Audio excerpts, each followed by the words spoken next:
الدين إياك نعبد وإياك نستعين اهدنا الصراط المستقيم صراط الذين أنعمت عليهم غير المغضوب عليهم ولا الضالين آمين. اللهم ربنا آتنا في الدنيا حسنة وفي الآخرة حسنة وقنا عذاب النار وقنا عذاب النار. اللهم ربنا لا تؤاخذنا إن نسينا أو وقنا إشرا كما حملته على الذين ما لا طاقة لنا به. واعف عنا واغفر لنا وارحمنا. سبحان ربك رب العزة عما يصفون والسلام على المرسلين الحمد لله رب العالمين.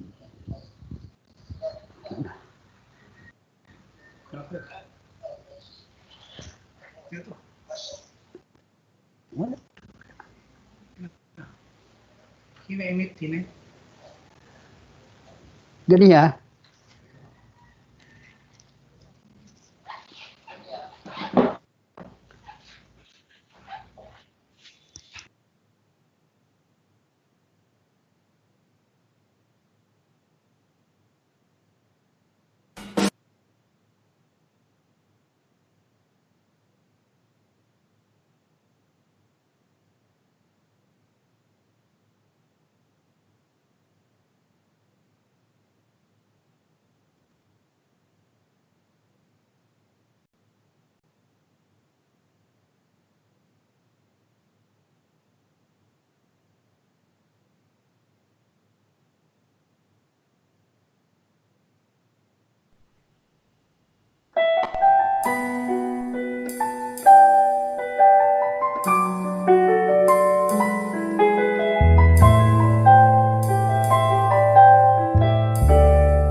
Hilong lahat ng takot sa iyong damdamin.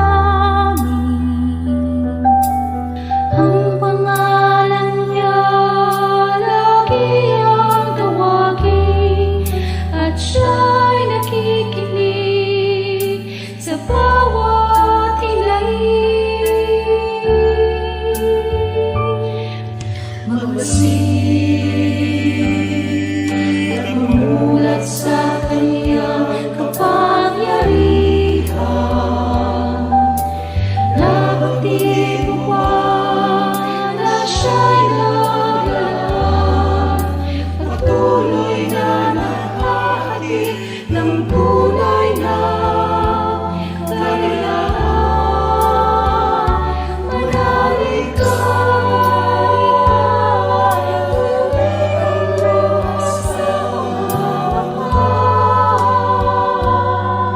hindi siya panaginip, hindi siya isang pangarap, siya'y buhay, manalig ka.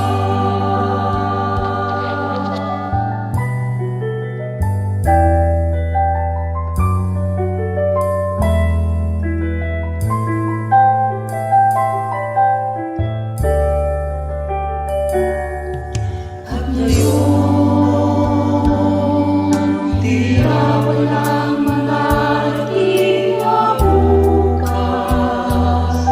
Ngunit kung siya'y aking hahayaang maganas, sa kasa'y hindi mailigtas.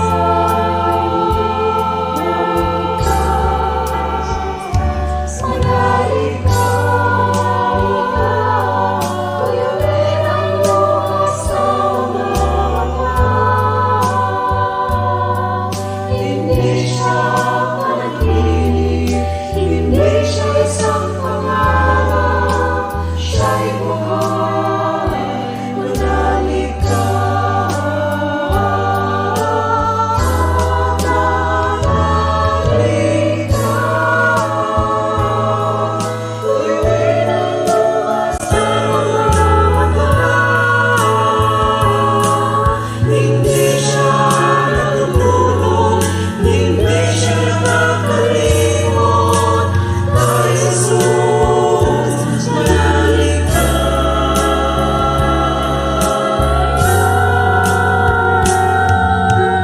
Kay Jesus, manalig ka.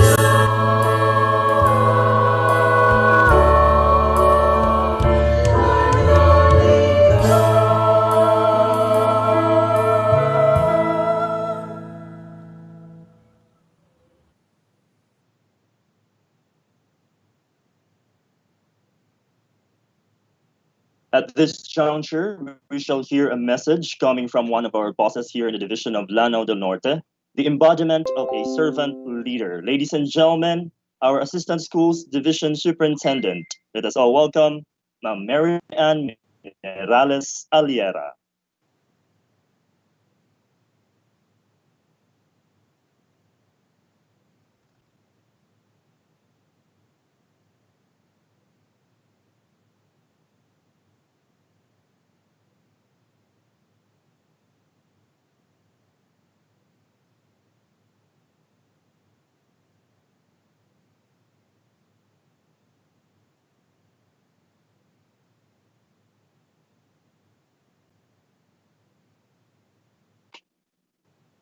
Once again, ladies and gentlemen, at this moment, we will hear a message coming from our Assistant Schools Division Superintendent, Ma'am Mary Ann Minerales Aliera.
Salamat po. Yun. And now, at this juncture, ladies and gentlemen, we will hear a message coming from our devoted and dedicated public servant in the division of Lanao del Norte. Let us all welcome our school's division superintendent, Sir Edilberto Yones Oplinarias Sesofai. Thank you very much, Jungjong.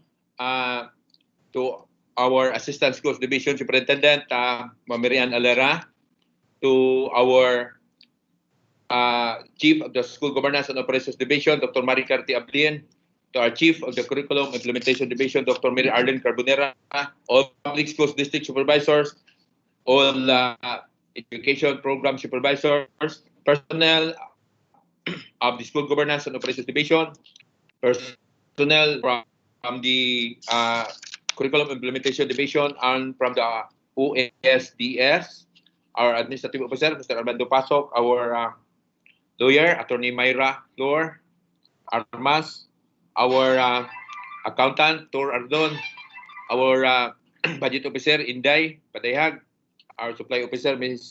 Chiribit Gupet, and our personnel officer, Mr. Warni Edria, and all other personnel of this office. To everyone, good morning. First of all, I have to inform you that when the first instance my name was called to deliver this opening word, a number of our personnel is inside my office, and I have to attend to them first. That's why I am apologizing. I'm so sorry for all our participants. And nonetheless, I am here. I told them to please wait outside because I hope also to have my time with you. But then again, the group that got inside my room just a few minutes ago is led by no other by our Assistant Schools Division Superintendent, Ma'am Ann Alira. First and foremost, before I will give my exact words for the opening of this training, I am informing its personnel of this office and to everyone that very soon our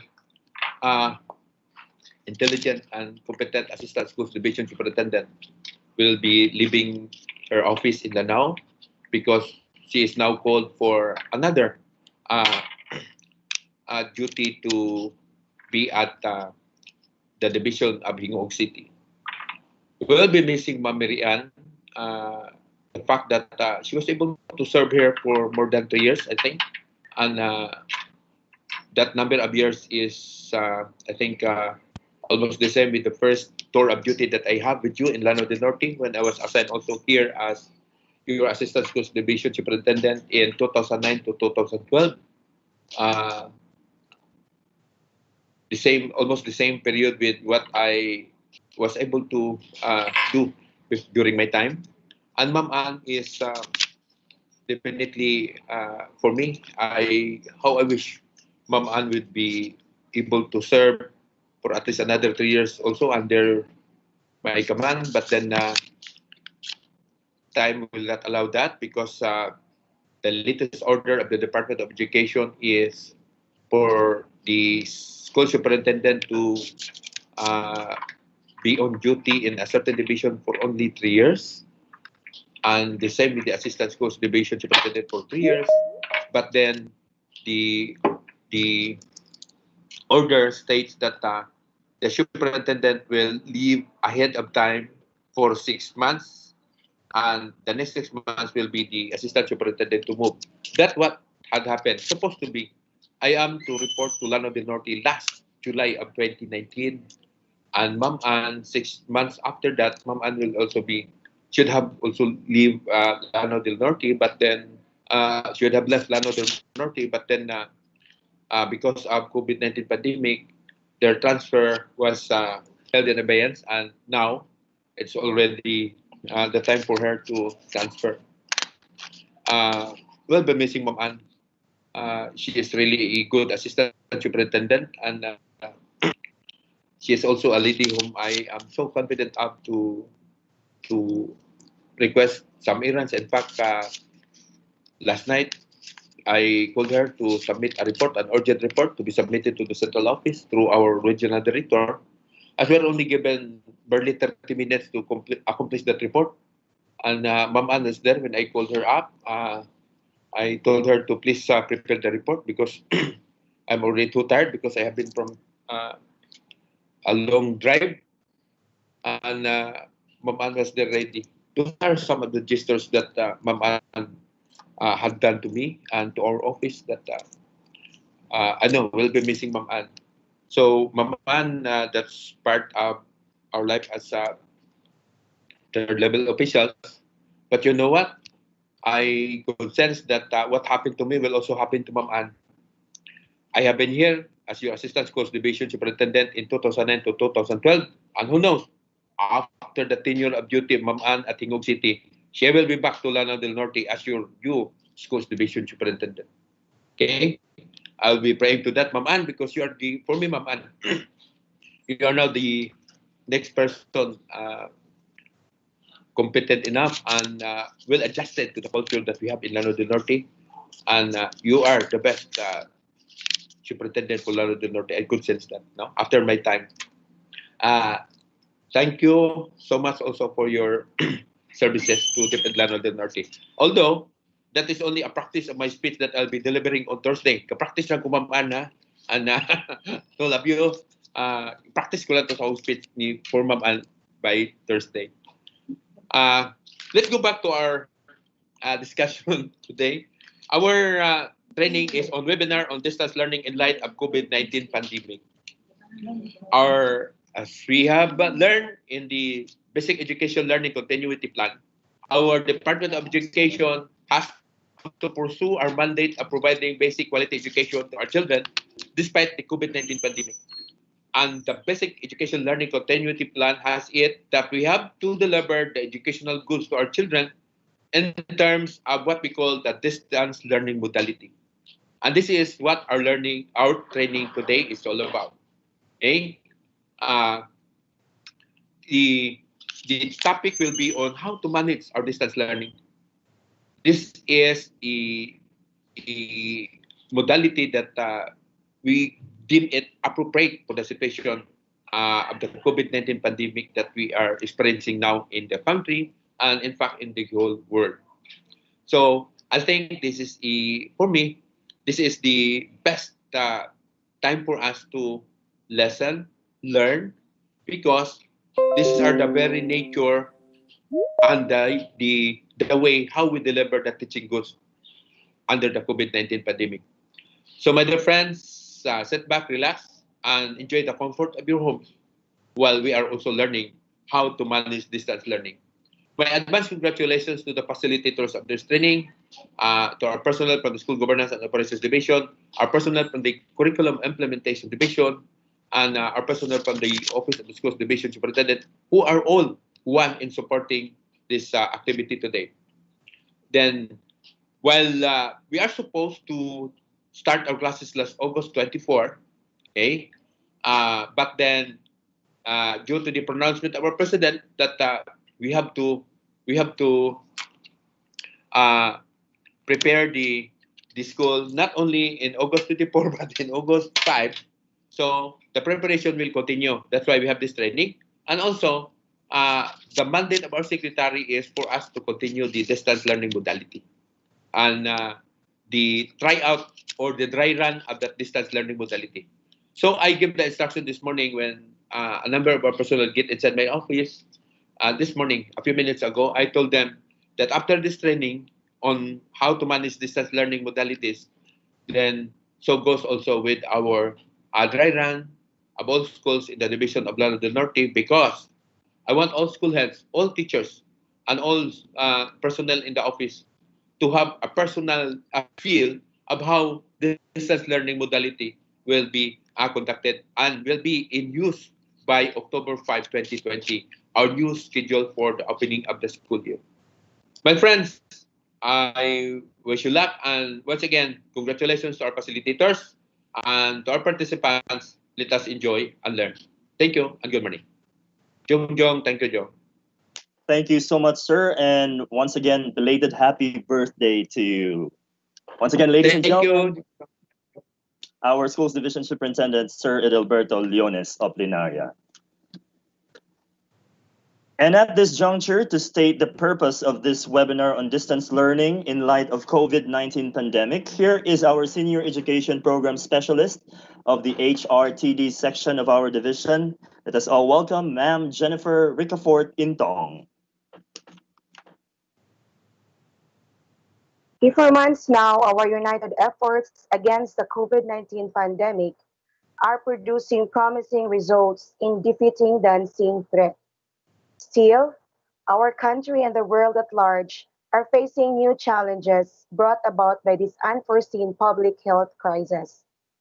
As we continue to confront the issues brought about by the pandemic, we in the Department of Education are addressing challenges in the basic education through the implementation of suggested strategies in implementing distance learning delivery modalities, which will be in effect this school year. On school opening, we would like to emphasize that it will not necessarily mean that teachers and learners will undergo the traditional in-classroom setup by October this year. The choice and contextualization of the learning delivery modality of schools will depend on the local COVID-19 situation as well as access to certain learning platforms. Putting it into perspective, opening of classes has been delayed to ensure that our teachers and learners are given time and properly equipped to adjust to this new learning environment. Thus, this webinar is implemented. There will be birth pains in this path, but we look forward in having you, our teachers, to effectively implement the learning delivery modalities appropriate to the learner and school context. And dear school heads, as learning delivery modality implementation leaders, to smoothly implement and manage the learning delivery modality system in the schools. Safety of our school children is the topmost concern of our parents, and it is also the foremost concern of the Department of Education. Once again, good morning. Thank you so much, Ma'am Jennifer Ricafort Intong, our Senior Education Program Specialist of the Human Resource and Training Development section of the Division of Lanao del Norte. At this very moment, ladies and gentlemen, we will now hear the general guidelines and considerations of this webinar on distance learning in light of COVID-19 pandemic. It will be presented to us by a dedicated and of course brilliant leader of Region 10. Let us now welcome the Curriculum and Learning Management Division Chief of Region 10, Dr. Mala Epra B. Magnaong. Hello, a pleasant morning to everyone. And this morning we're going to explore on how we're going to attack the pandemic. We're going to attack the pandemic. Yes, am I clear? Can you turn your video on, ma'am? Video on. Yeah. On na? Okay Wala na? pa, ma'am. Wala pa, ma'am. Watch, Kylie. Kasi naka-turn camera. Di ba naka-slash siya? I cannot be seen. I cannot be seen? Yes, Ma'am Epra, we cannot see Oh, you. how about We that only one? hear you. Not How yet. about that? Why? Kasi naka-on ako. Ko-on akong camera.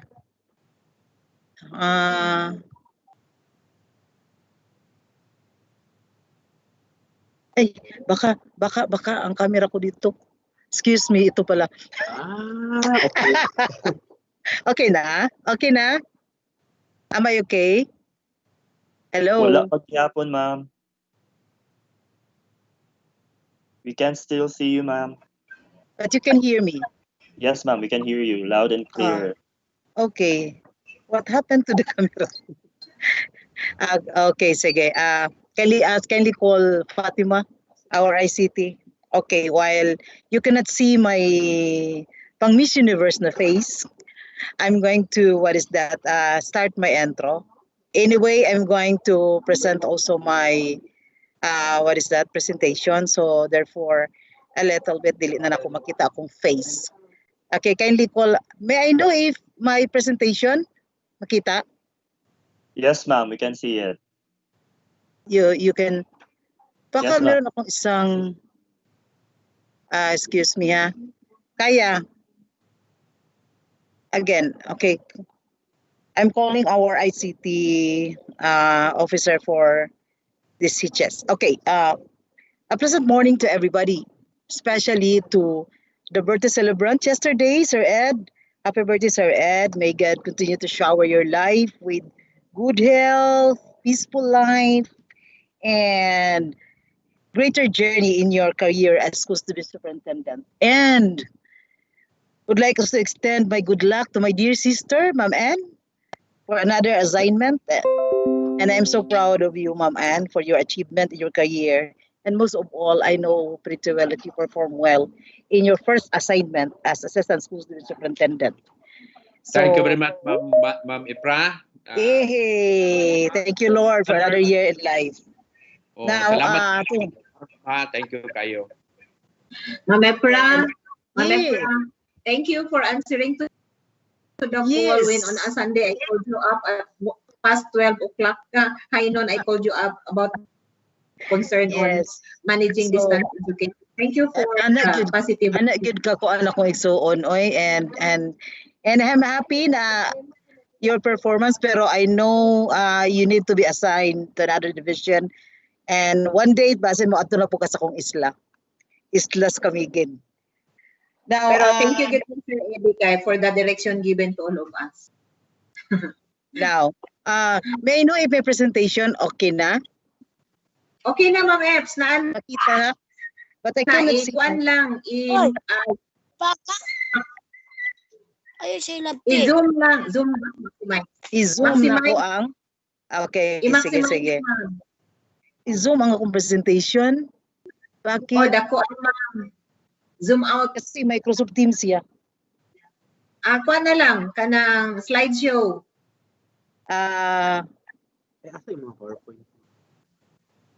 This one. Ano siya, ma'am? Okay na. Ano na? Ito na, ma'am. Padako na to, ma'am. Kanang... Ayun, ma'am. For a moment, my dear colleagues. Okay na? Okay na? Okay, may I know if it's already okay? Is it clear to everybody?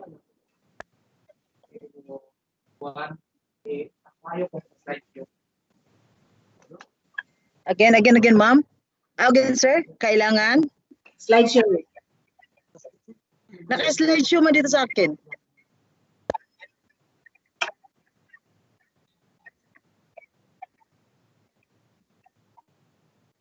Okay. Sige, magparin. Tabang sa for a moment. In the first place, hindi ko makita. In the second place, naka-show ko pero doon sa ila. What's in your situation?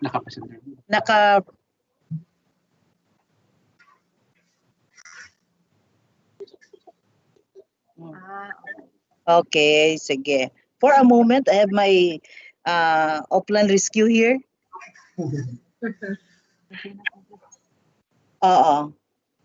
Then they cannot see my beautiful face. That's the problem now. That's the greatest problem.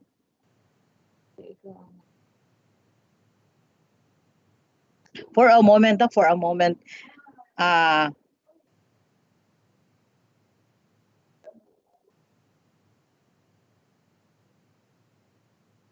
Okay, present again. Sige. Click that one. Okay.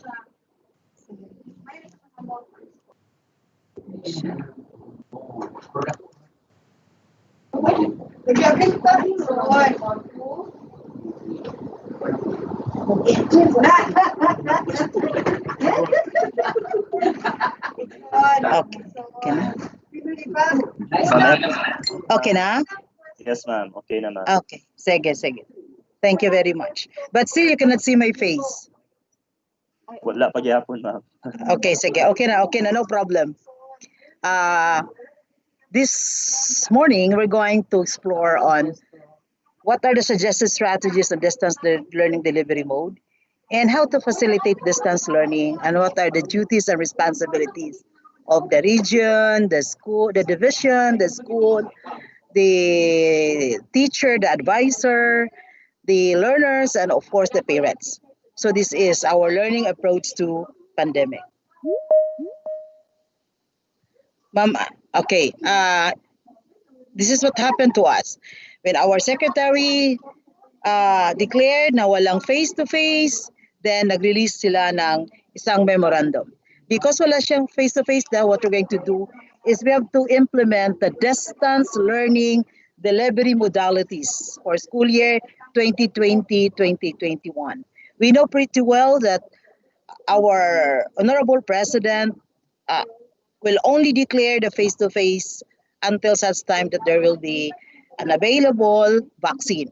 So for the meantime that we didn't have yet that one, then by October 5 of 2020, October 5 this year, we're going to have the distance learning delivery modality. Okay, now let me unlock first because there is a confusion sometimes among even supervisors and chiefs. Now, when you say distance blended learning, it's all about distance learning. There is the term there that blended distance learning. So let me clarify all these things. Distance learning delivery mode has 5 components. Meaning, first is the one we are now struggling is the modular distance learning, because this is what our survey revealed, that most of our parents, including the learners, preferred the modular distance learning. Under the modular distance learning, there are 2 types: the digital modular distance learning, or DMDL, or the printed modular distance learning. Another term for digital is the offline learning resources.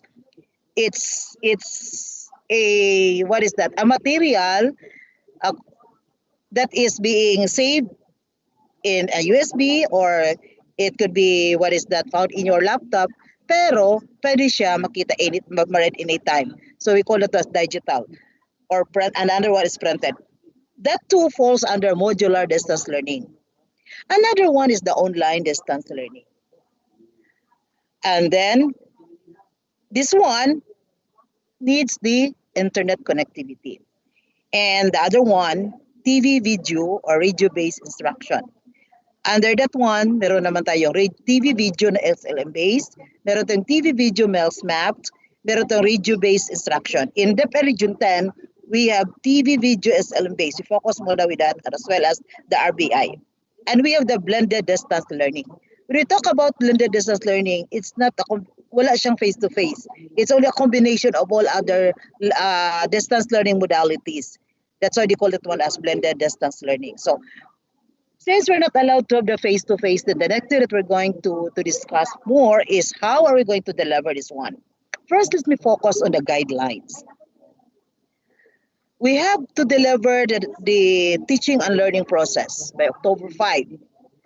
But we must adhere to the guidelines of the omnibus in the implementation of community quarantines issued by the IATF for the management of emerging infectious disease.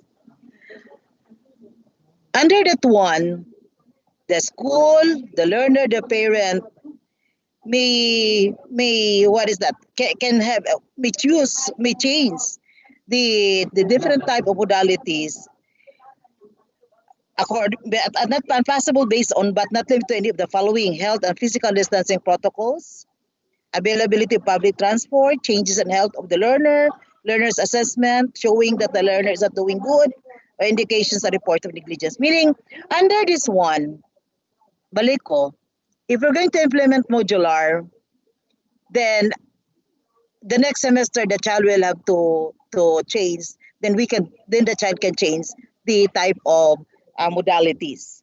So meaning, if we have the modular this first semester or first quarter, it might be the second semester mo change ang bata.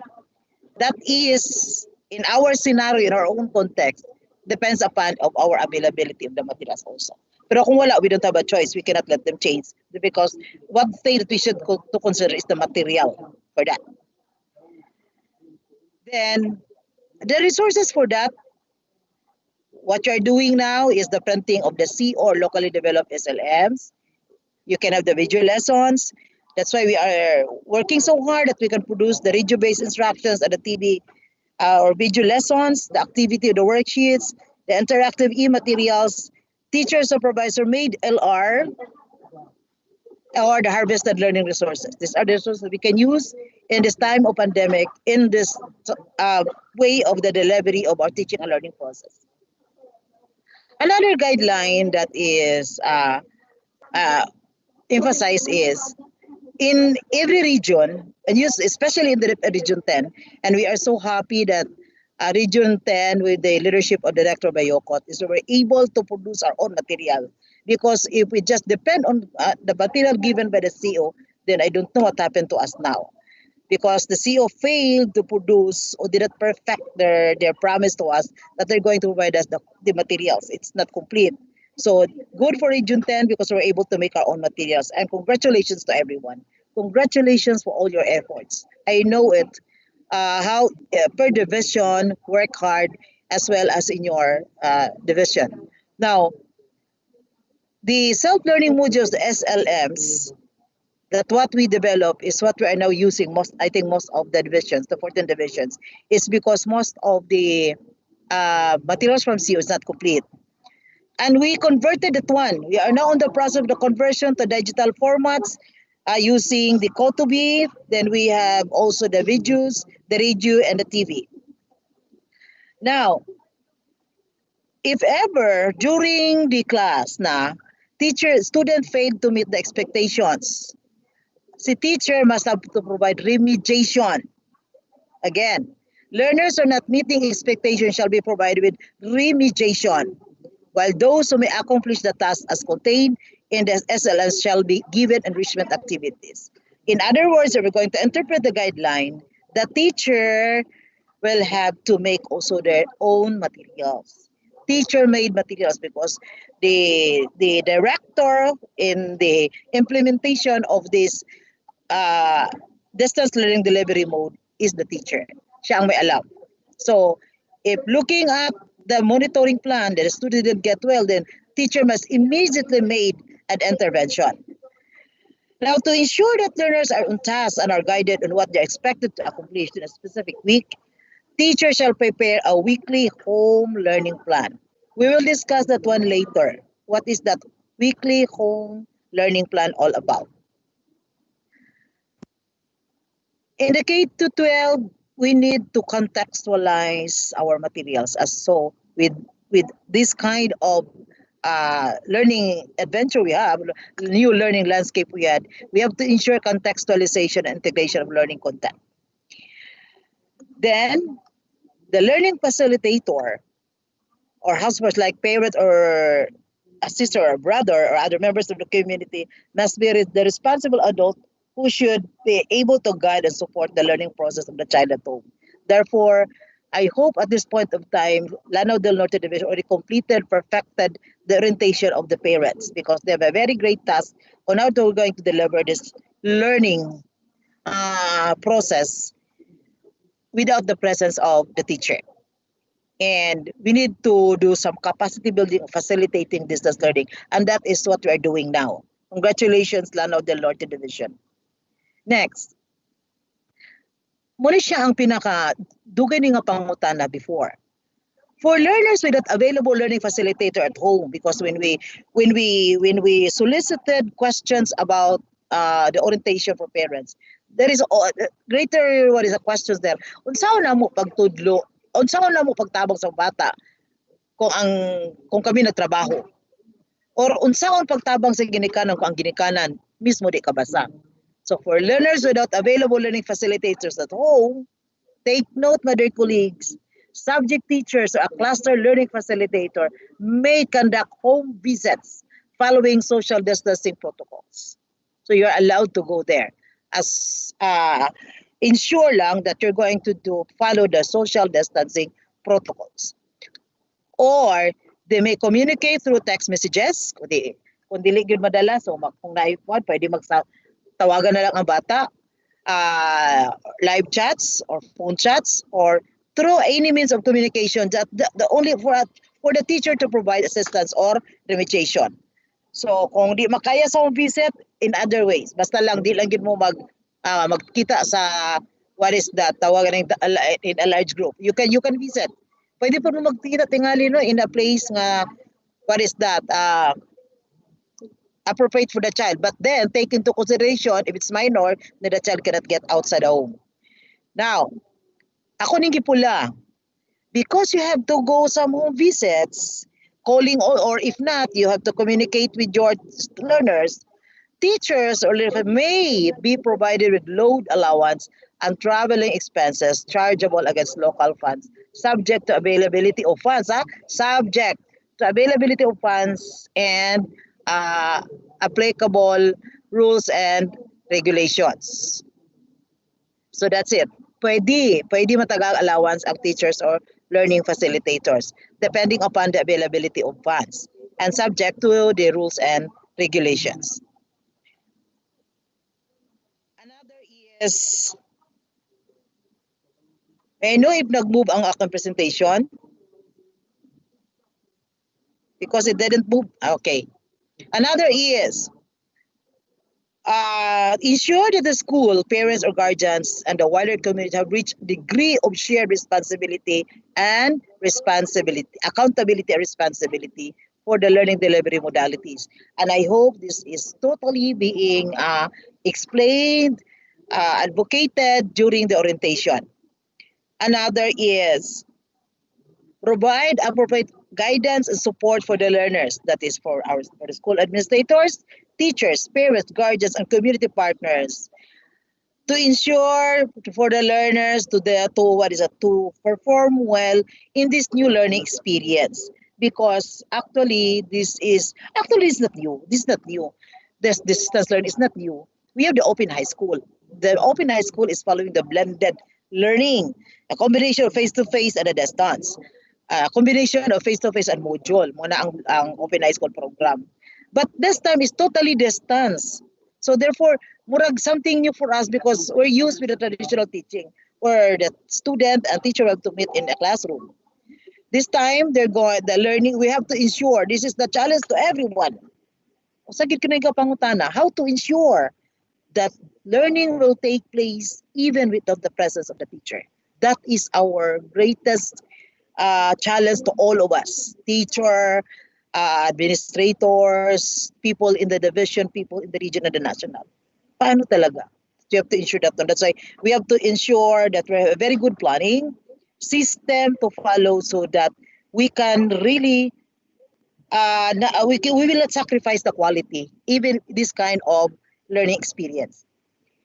Now, since mass gathering is not yet allowed by the ATM, therefore the school shall initiate online orientation programs for parents, online trainings for learning facilitators, and webinars on homeschool partnership. Sana na-perfected ito, sana it's already implemented in the division of Lanao del Norte. Now, it is also being emphasized in this the guideline, the DepEd Order 40 Series of 2012, the policy guidelines of protecting children in school for abuse, violence, exploitation, discrimination, bullying, and other forms of abuse. This must be a part of the orientation. This must be strengthened of this because take note there must be a security of the child while learning at home.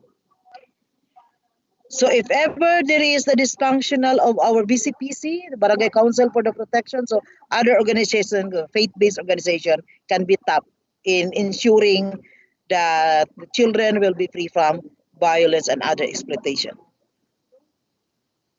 Now, let us go to the description of these different modalities.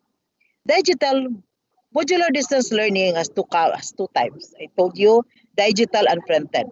So digital modular distance learning is, what is that? We'll have to use the USB or what? Basta may learn may ano ang bata, may laptop, may desktop, pwede siya din na. Then the printed modular is the SLMs that we have now, that we are now trying to, to print. So pwede. Actually, the Director Bayokot is encouraging the division officers sana we will also have a very good number of learners preferred to have the digital modular distance learning. Ato unta ni siyang ma-emphasize because you have to save the material in the CD, USB, then put it in their laptop or the devices, or convert that the e-copy will be saved in their smartphone because we don't have to spend the money for that. That's why I encourage siya. Yesterday I was having I'm having a sort of I asked for a data from the CID chiefs regarding on the number of learners prefer this kind of modality. Gamay ra gyud ang nag-digital modular distance learning. Mura gamay ra gyud siya kaayo ang nagkuan. So kay kung daghan ta mag-digital modular distance learning, di kayo problema ang di kay problema ang printing. When I attended the dry run last July ito, there is a very good practice of one of the divisions, one of the schools in a certain division. Kaya di ba kanumdumol kinsa tong mga tablet nga blue, and what their plan is to give that one to kinder to grade 3 kasi they need this one with the video material for them to, especially in the sound reproduction. They're going to give that one that every week lang nila kwaon that they're going to put naman material. It's the teacher that will provide the modules there every week. So that's a very good practice also, utilizing the tablet for the learners. Okay, ang challenge lang ana is the security of that material. Yun lang talaga. How to ensure that the tablet will be safe in the hands of the learners or dili siya maguba, no? Okay, that's the challenge. So I hope our division, our schools are listening to me now. You might have to think, basin kaya ang digital modular distance learning, matag na lang tag USB, din butangan siya every week, turn over ang USB. That could be also then the activity of the child will be in a notebook na lang that we collected by the teacher, any scheme that you're going to use. Because as this time na our money, our funding for learning is not enough, isa sa solusyon ang digital modular distance learning.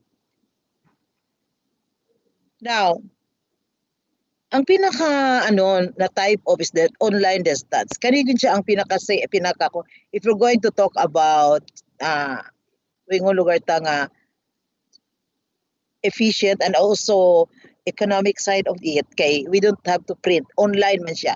But the problem is kung naa ba siya internet connectivity. So therefore, kung mag-online ang usa ka bata o ang usa ka eskwelahan, kailangan both the teachers and learners have the access to digital devices, such as laptops, tablets, smartphones, and desktop computers. Then, of course, kailangan siya ma-internet connectivity.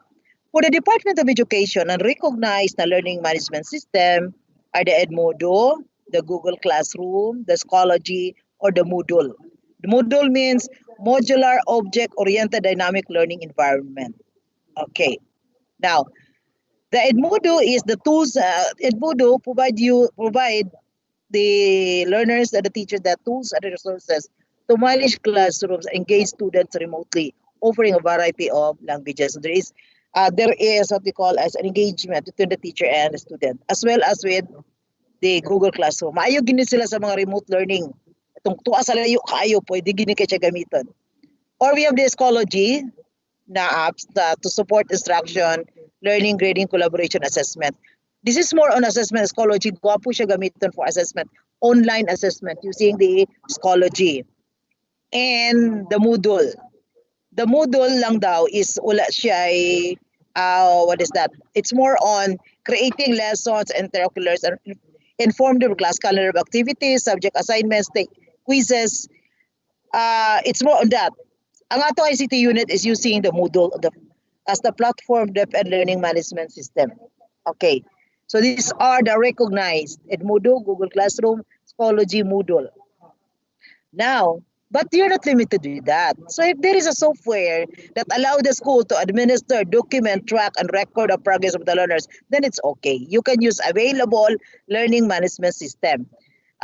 Usually in the private school here, all private schools are required that you're going to first prepare learning continuity plan So ako nakita dito, what they usually ilang gagamiton is the Kuiper technology. That's their LMS there. Then I think also other from the Bibal. Pero for DepEd, libre ni sa ato. Libre ni sa atong like what we're doing now. This is the Microsoft Teams is free for us. So this is also a very good avenue for the online distance learning.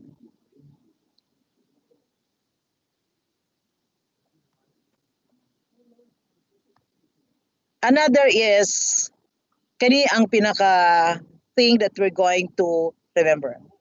There is the recommended screen time guidelines by age by the American Academy of Pediatrics and the World Health Organization. So therefore, if you're going to look at it, kung mag-online distance ang usa ka eskwelahan, ang kindergarten is the maximum of 1 hour daily. Ang grade 1 to 5 is the maximum of 1.5 hours daily. Ang grade 6 to grade 8, the maximum of 2 hours daily. And the grade 9 to grade 12, maximum of 4 hours daily. But, dili siya straight. Ang ilang recommendation is 2 hours in the morning and 2 hours in the afternoon. Now, when the school will have to apply the online distance learning, teacher must ensure that there is a locomotion, motor also sensor audio tools used by the teacher for the students to do some movement. Learners should be given always activity sheets and be given performance-based tasks to accomplish. Meaning, if there is the online, naagigyapoy gamitong mga activity sheets. Okay, that will also help the child, especially in the number of hours or hours looking at the screen. So mas maayo to while they are having the online classes. Pag human ana, tagaan siya or in the middle of the class, naay mo yung teacher, okay, now get your activity 1.2, activity sheets 1.2. In 15 minutes, you're going to comply that one. So at least for 15 minutes, ang bata na rest. Na-rest siya sa screen. So nagtanaw siya. Or they're going to have your performance. So inana siya. At least this is a very good reminders for our teachers using the online distance learning. According also to the American Optometric Association, na siya gi-recommend nga 2020 rule. Nag 1 hour na bata, kaya nag-ingon ang American Optometric Association nga kailangan kung nag-online distance learning ta, you have to look away from the screen every 20 minutes. So, murag 20 minutes na ta. Pwede ka, maminaw lang na ako. Mapukod na pakita sa kuntagway, no? Just focus you can have the multitasking. You're going to focus of an object at least 20 feet away for at least 20 seconds. Mariging nga lang nga 20-20 rule.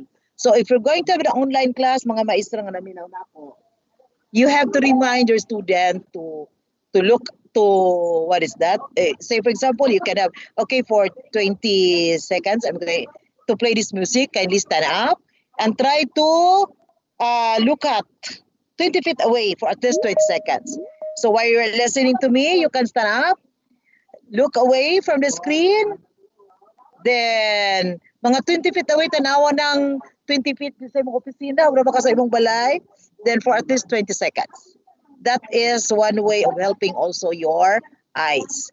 Because too much time looking at the screen is not also good for our eyes.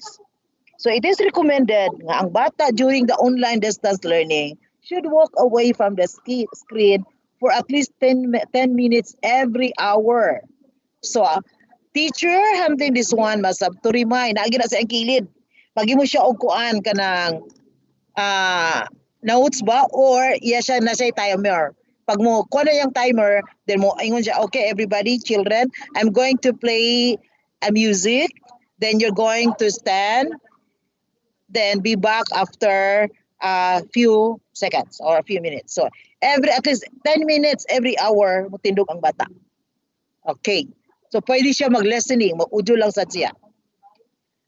Therefore, the schools must ensure that learning facilitators or our teachers are oriented on recommended screen time as well as break time from the screen.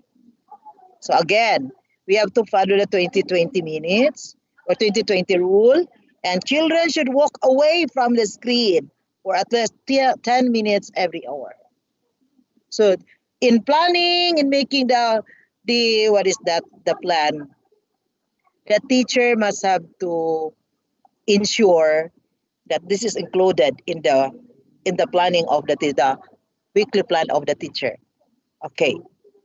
Then another is before conducting or the start of the classes, the parents, the learners shall be capacitated sa paggamit ang learning management system, the DepEd Commons, the LR portal, how to navigate online platforms.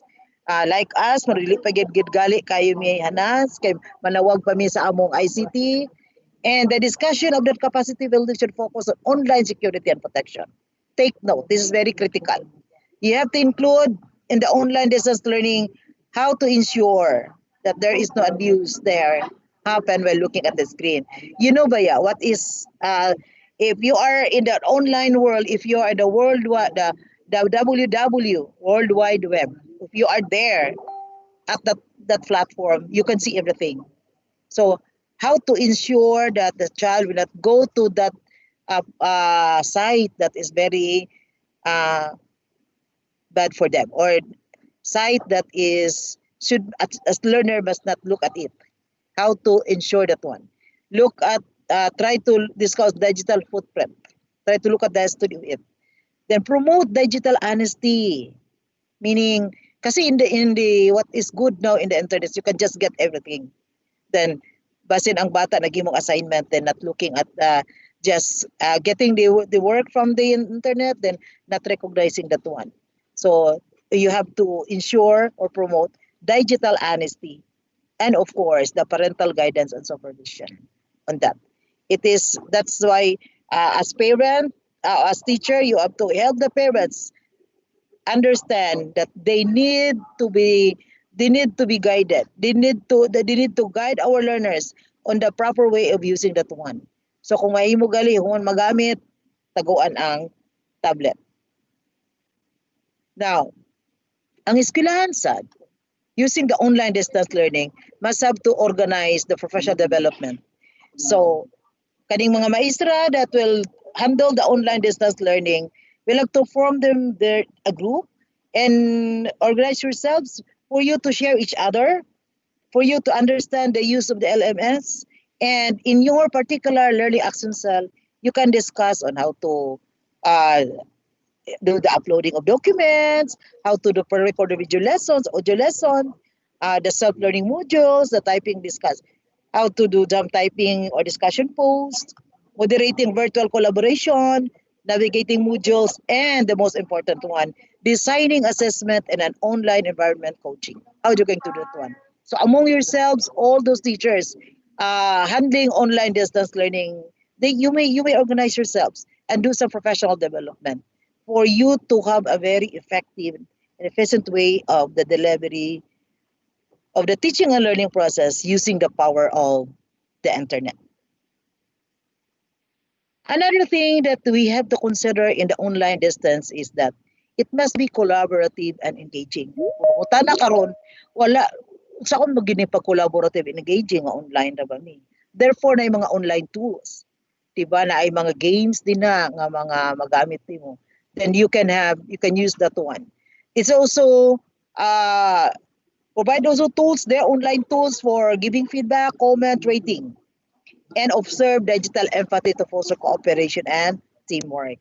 Students should also, observe the good manners and right conduct, even as just a virtual environment, or they are in the online environment. They have to consider that digital empathy. That's why nabi tayo mga emoticons din na happy, something like that. Just so showing some appreciation to the work of or to the performance or ideas of the classmate. Ang school nga mag-adapt og online distance learning, siguruhon ninyo that ang inyong gigamit is appropriate learning management system nga user-friendly. Provide seamless experience for both teachers and learners. that can disseminate lessons in a very simple way, that can assess learner competency, that can record learner achievement, present assignment enrichment activities, and provide tool for communication with teachers and learners, and facilitate collaboration between the learners and the facilitator. So, in the Department of Education, ang atong what is that? Ito gi-recommend is on more on Microsoft Teams, the Google Meet. Kay wala man ta nagpalit og for technology and other what is that? We're more on as what I mentioned a while ago that we use the Schoology, we use the Google Meet, we use the Moodle. So these are the LMS nga recommended sa Department of Education. More on online distance learning, teachers expect to give assignments and learning tasks. Take note, the quantity of online activities is not equivalent to quality. So we have to ensure that when you give activities, it is more on quality. The tasks assigned to learners should include does not require them to get up and move away from their devices. Di lang kanuna nakatuba nga, kailangan na siya activity nga, mutindog siya. Just like one time when my grandson attended an online class, they are required to make vote. Kanang papel na nga vote na made of fuel. So they gipatindog sila to get a fuel. So that's something like that. Allow them to move. Now, in the online distance learning, there are two types. Synchronous learning. So using live webinars, video conference, live chat, instant messaging. They are encouraged to use Google Meet to record especially for performance task-based output. Lessons shall be recorded for students who miss the lesson to view later. May be done at least once to a maximum of 3 times per week. So ang synchronous learning na live, ang recommended nila is once to a maximum 3 times per week depending upon the age and grade level of the learners. So that's synchronous. So very live siya. Kita tang duwa. That's what they're doing now. Synchronous na itong game mo. The synchronous is utilize the LMS or any collaborator for self-paced learning. Learning materials they posted online, then the learners may work through them in their own time. Meaning, yan lang itong, kung recorded to, yan lang itong i-play later. So collaborating asynchronously with other learners and with it via online forum, email, and others. So, pwede itong lesson sa teacher, gi-record rato niya, o yan ko din. The later part niya tanawon, then they can have to, what is that, to talk with the teacher, pwede mag-email sila, pwede lang mag-message sila sa kuan. So, it's not really real time. Nakoy gipula diri, where feasible, learners may also be provided with printed copies of SLMs in consideration of the allowable screen time by case stage or support should there be a power interruption. So kung naon tay kwarta pod, pwede po sa latagan og printed copies. Kaya in kaso pod og walay kuryente, no? So pero ano lang na siya, May kay there is a problem with us in the funding naman pod. So if dagan kwarta, pwede if the parents can afford, pwede gusto siya mag-print out sa hard copy of the SLMs. Then pwede to siya. Tagaan ng bata. It is recommended kung if possible tagaan sa printed copies. Just a recommendation. Kasi mula yung ga-ignore what if nag-brown out, no? So how are they going to do it? Now, teachers in the online distance learning shall present in more than one format in the learner's capacity. One format. This is to address the diverse learning profile of learners when it comes to understanding and perceiving information. So, if teachers deliver lessons by text, by webinar, and use other reference materials. Okay. So, usually, ang mga online teaching, more on using the power of the slide decks. Another modular, another distance learning delivery mode is television radio-based instruction. That's why we encourage nga karon tang dry run because we issued a memorandum that there will be a second round of dry run and that is all schools, all grade levels. Sana your division will have to do the dry run of the radio-based because you've already the script, the learning episodes, or the television-based instruction. Let us to look at it. I'm excited. Kung naamoy inana, please inform us so that we can also look at your radio-based instruction, dry run. It must be included. Anyway, 1 month man ang gitaga, ang time frame, then for 5 days only. Another thing to consider kung mag-radio ta, kung mag-TV ta, that all the TV and the radio should be supplemented, should be implemented when supplemented with learning activities sheets that serve as assessment tools to determine whether learners learn the concept presented in TV or radio-based lessons. So, in other words, kailangan in every other modality, kailangan mayroon siyang activity sheets as to serve assessment tools. Teachers are encouraged to do it. We will have to discuss that one later. Another is the blended distance learning. Muna akong ga-ignore, a combination of subcategories of distance learning. So, combination of online distance learning and printed modular distance learning, or online distance learning and digital modular distance learning, or online distance learning and TV video, online na SLM based or SMAP, or modular distance learning and radio, TV, SLM based and SMAP based. So the schools may adapt this kind what is appropriate for them. Kung saan lang po kaya na to, you can have this one. That's why when I had a data gathering yesterday, I commented in some of these divisions, wala sila number of schools implemented blended distance. I told them, why you don't have blended distance? In the first place, nagawa kayo ng radio-based na mga learning episodes. Paano yan? When are we going to meaning you're going to have the radio-based, the TV-based is to be given stand alone? I think it must not be, because radio and TV should be a reinforcement of the printed modules. Reinforcement siya. So it is best to use the blended for the radio and TV. Ang pinakakuan is the MDL or the modular distance learning and the radio. So may I remind nga tanan tingali mag-adapt o blended, no? Tanan tingali mag-adapt o blended. Here is also a map of learning resources needed for each subcategory. Manguta na color gray. Hello, na pa ba ang tanan? Hello. Yes, ma'am, we're here. Koy. So,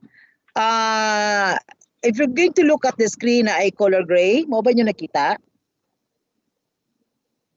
Yes, ma'am. And there is color green. So what is that? Let us look at the online distance learning. In other words, the color gray is the priority case stage.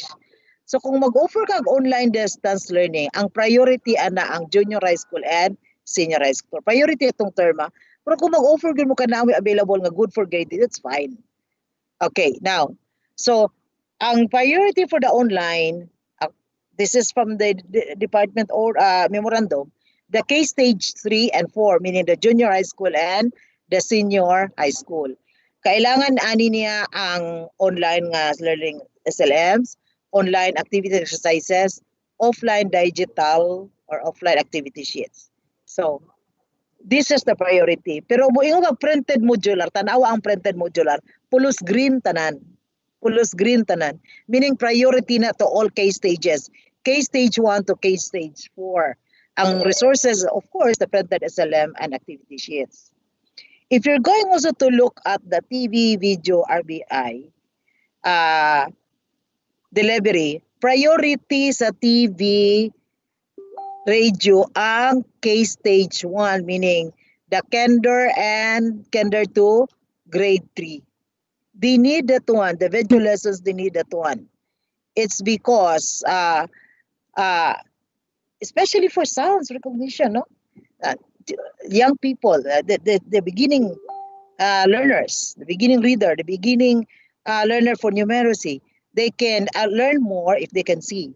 So visual lessons is very a good material for them.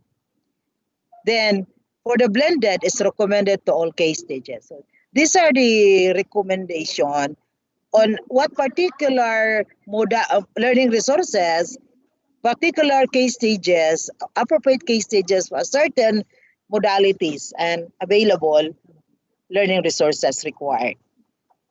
So you can use this one as your basis for decision making. Maghimo na migdagan karon nga RBI or TB for kinder. Kay ngano naa siya kung mag-video lessons mi kay priority siya. Diba? That's why one of the schools in the division of Camiguin, i-issue niya ang tablet sa kinder to grade 3 because they're going to put some video lessons sa sounds recognition. Okay, that's it. Take note of this map of the learning resources. Now, ito, the weekly home learning plan. Mauni siya ang, because we cannot have mauni siya ang, what is that, equivalent to the lesson plan. This equivalent of the lesson plan. The self-learning modules based and self-paced learning mode. These are the basis of what is that? Your weekly learning plan. Mauni ang gamiton sa mga himuon sa maestra. I hope we still have more than a month before the school year 2020-2021 will start. So sana nag-ready na ta karon sa weekly home learning plan. Karon unta mga principal, ang giimo na ninyo karon unta na human na pod is you gather all your teachers. They're going to collaborate to come up with a set of weekly home learning plans for one entire quarter or grading period by integrating all subjects in one learning plan. That's the kataganta mo sa sample. Pero ang kanimang good siya nga memorandum is suggested. The term there is suggested, meaning you can modify. Not totally you're going to follow. Pero this is the recommendation of the central office. Kung sana tabuoran ta ng grade 3 nga maestra, maghimo sila og weekly home learning plan for entire quarter. So if there are 9 weeks for the one entire quarter, na ay 9 kabuok nga weekly home learning plan ang bata awiran. Nga naa dito nakasulod ang tanang na 8 ka subject area. Am I right? Is it clear? Then, in the weekly home learning area, teachers should adapt strategies appropriate to the needs of learners' learning tasks. That's why in other division, as a good practice, ang ilang gipatudlo sa grade 2 katong maestradaan sa grade 1. Because naa siya sense of familiarity ang teacher kay for the teacher to plan it out, kailangan na niya ang mga bata. So, what is then the thing that a principal should do, kaning panahon na unta, naka-profile na ang maestra kinsa iyang mga bata. Na ila-ila na niya kinsa iyang mga bata because in making that weekly home learning plan must be a consideration. Remember, wala ka din na. So muna ang challenge akong giingon ganina, how are we going to ensure that learning takes place even without your presence? Sao na to na siya. So, have a very good weekly home learning plan that is kaya sa bata. So you need to profile your learners. Teachers should strike a balance with academic rigor and socio-emotional aspect of learning. Paano imong i-consider? Because they are learning at home. We are going to bring the classroom into the room. So you have to, it's a challenge to us and are going to make a very good weekly home learning plan. Now, when I joined the group of regional supervisors in a dry run, na ako na-obserbahan. Pero dry run man itong tuwa, so na ako na siya nasulat karon. I asked the teacher, yung revelation, paspas give me one friend, actually, I cannot blame, wala ako i-blame. Pero in ana man ito na itabo pulos ta inagpasa. Because no one is prepared in this pandemic. Ingon pa ni Ma'am Jenny ganina sa yang unsa na. Parang yung meaning is, no one is prepared for this pandemic. Correct? Wala ginaka-prepare. So that's why what we did, nagpasa. Mayo, nagpasulat. Hunyo, we started, let the writers write the module by the whole month of May until June 30.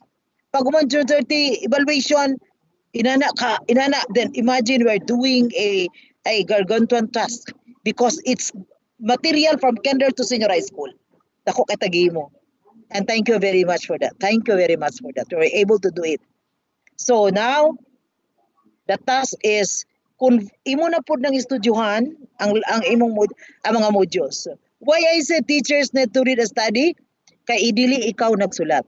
Katong ako na obserbahan in the dry run, The teacher gisunod na niya ang iyang learning plan. Gipauna niya gatag ang module kay para mabasa, pero supposed to be uban ang module ug ang learning plan. And the teacher, as I try to look at her, ako lang assumption, tanaw ko siya murag wa pa niya nabasa ang module. Remember, good kung kanang module karon imong gawiran, you are the writer, but what if you're not the writer? So you have to take into consideration kung saan mo siya pagdula ang gihimong module sa imong kauban maestra. Teachers should read and study as for crafting the weekly learning plan. So weekly learning plans be given together with the modules. So kailangan at this point of time while we're talking, naa ka na kopya na karon para mag-study ka. It doesn't mean that the weekly home learning plan should be followed into two. Because you are the teacher. Like me when I was a teacher, di ba kayo talaga kasunod sa textbook? Because I'm also my own way of doing it. Because I am the one who knows well of my learners. Pero karon nga dito makita sa mga bata. How are you going to ensure that you know your student well? So kailangan at this point of time na inaminaw na ako ng mga supervisor, na inaminaw na to karon ng mga school heads, na siguro na ba nato nga ang maestra na say set now of learners para iyan na ning i-profile yung mga bata. One way of profiling pwede tanaw tong LSF. Tan-awon ang iyang post pell airing result para makabalansi ang maestra. How are you going to make that weekly home learning plan? We have enough time to do it because we don't have a class for the whole month of September pa. Now, this is a sample of weekly home learning plan.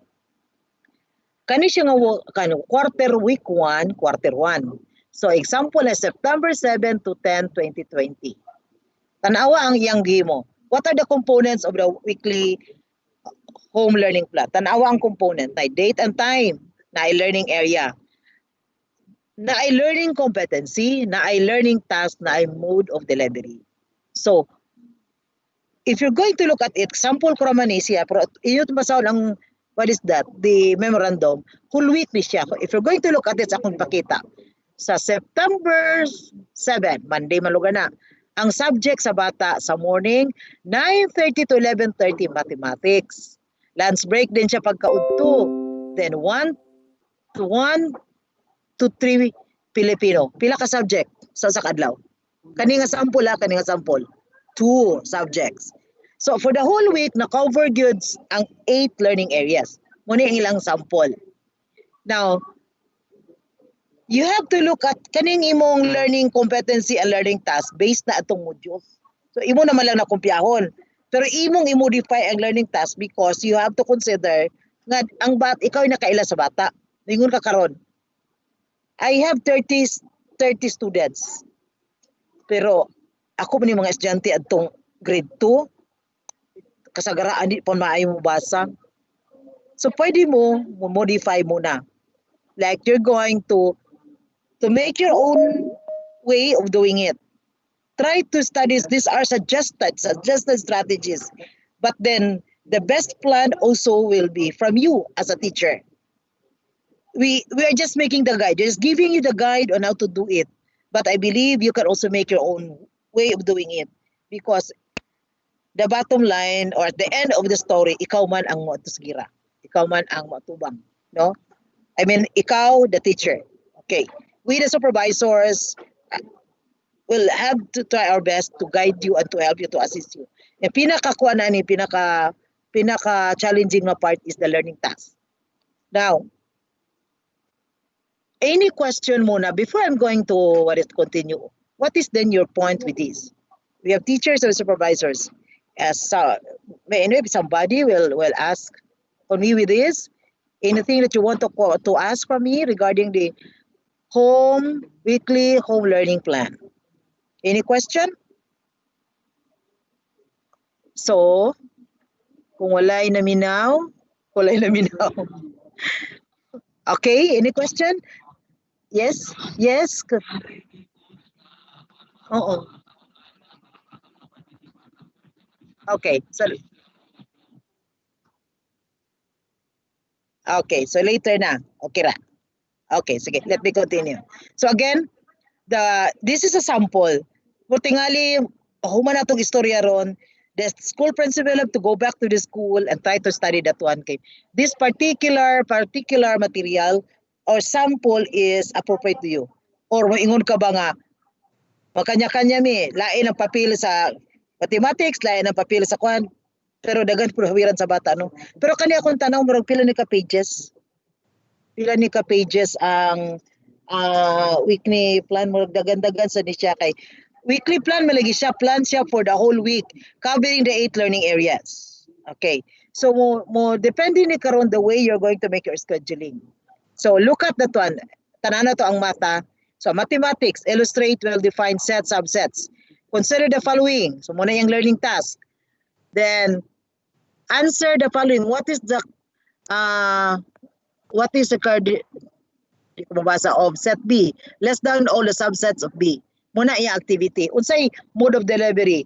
Send outputs to Google Classroom account. So na classroom account ng maestra. Provided by the teacher any other platform recommended by the school. Have the parent hand in the output to the teacher in school. Okay. So isubmit to siya sa bata. Depende na ron the distribution scheme and retrieval scheme of the school. Kung every Friday ba sila o every Monday ba sila or anytime lang.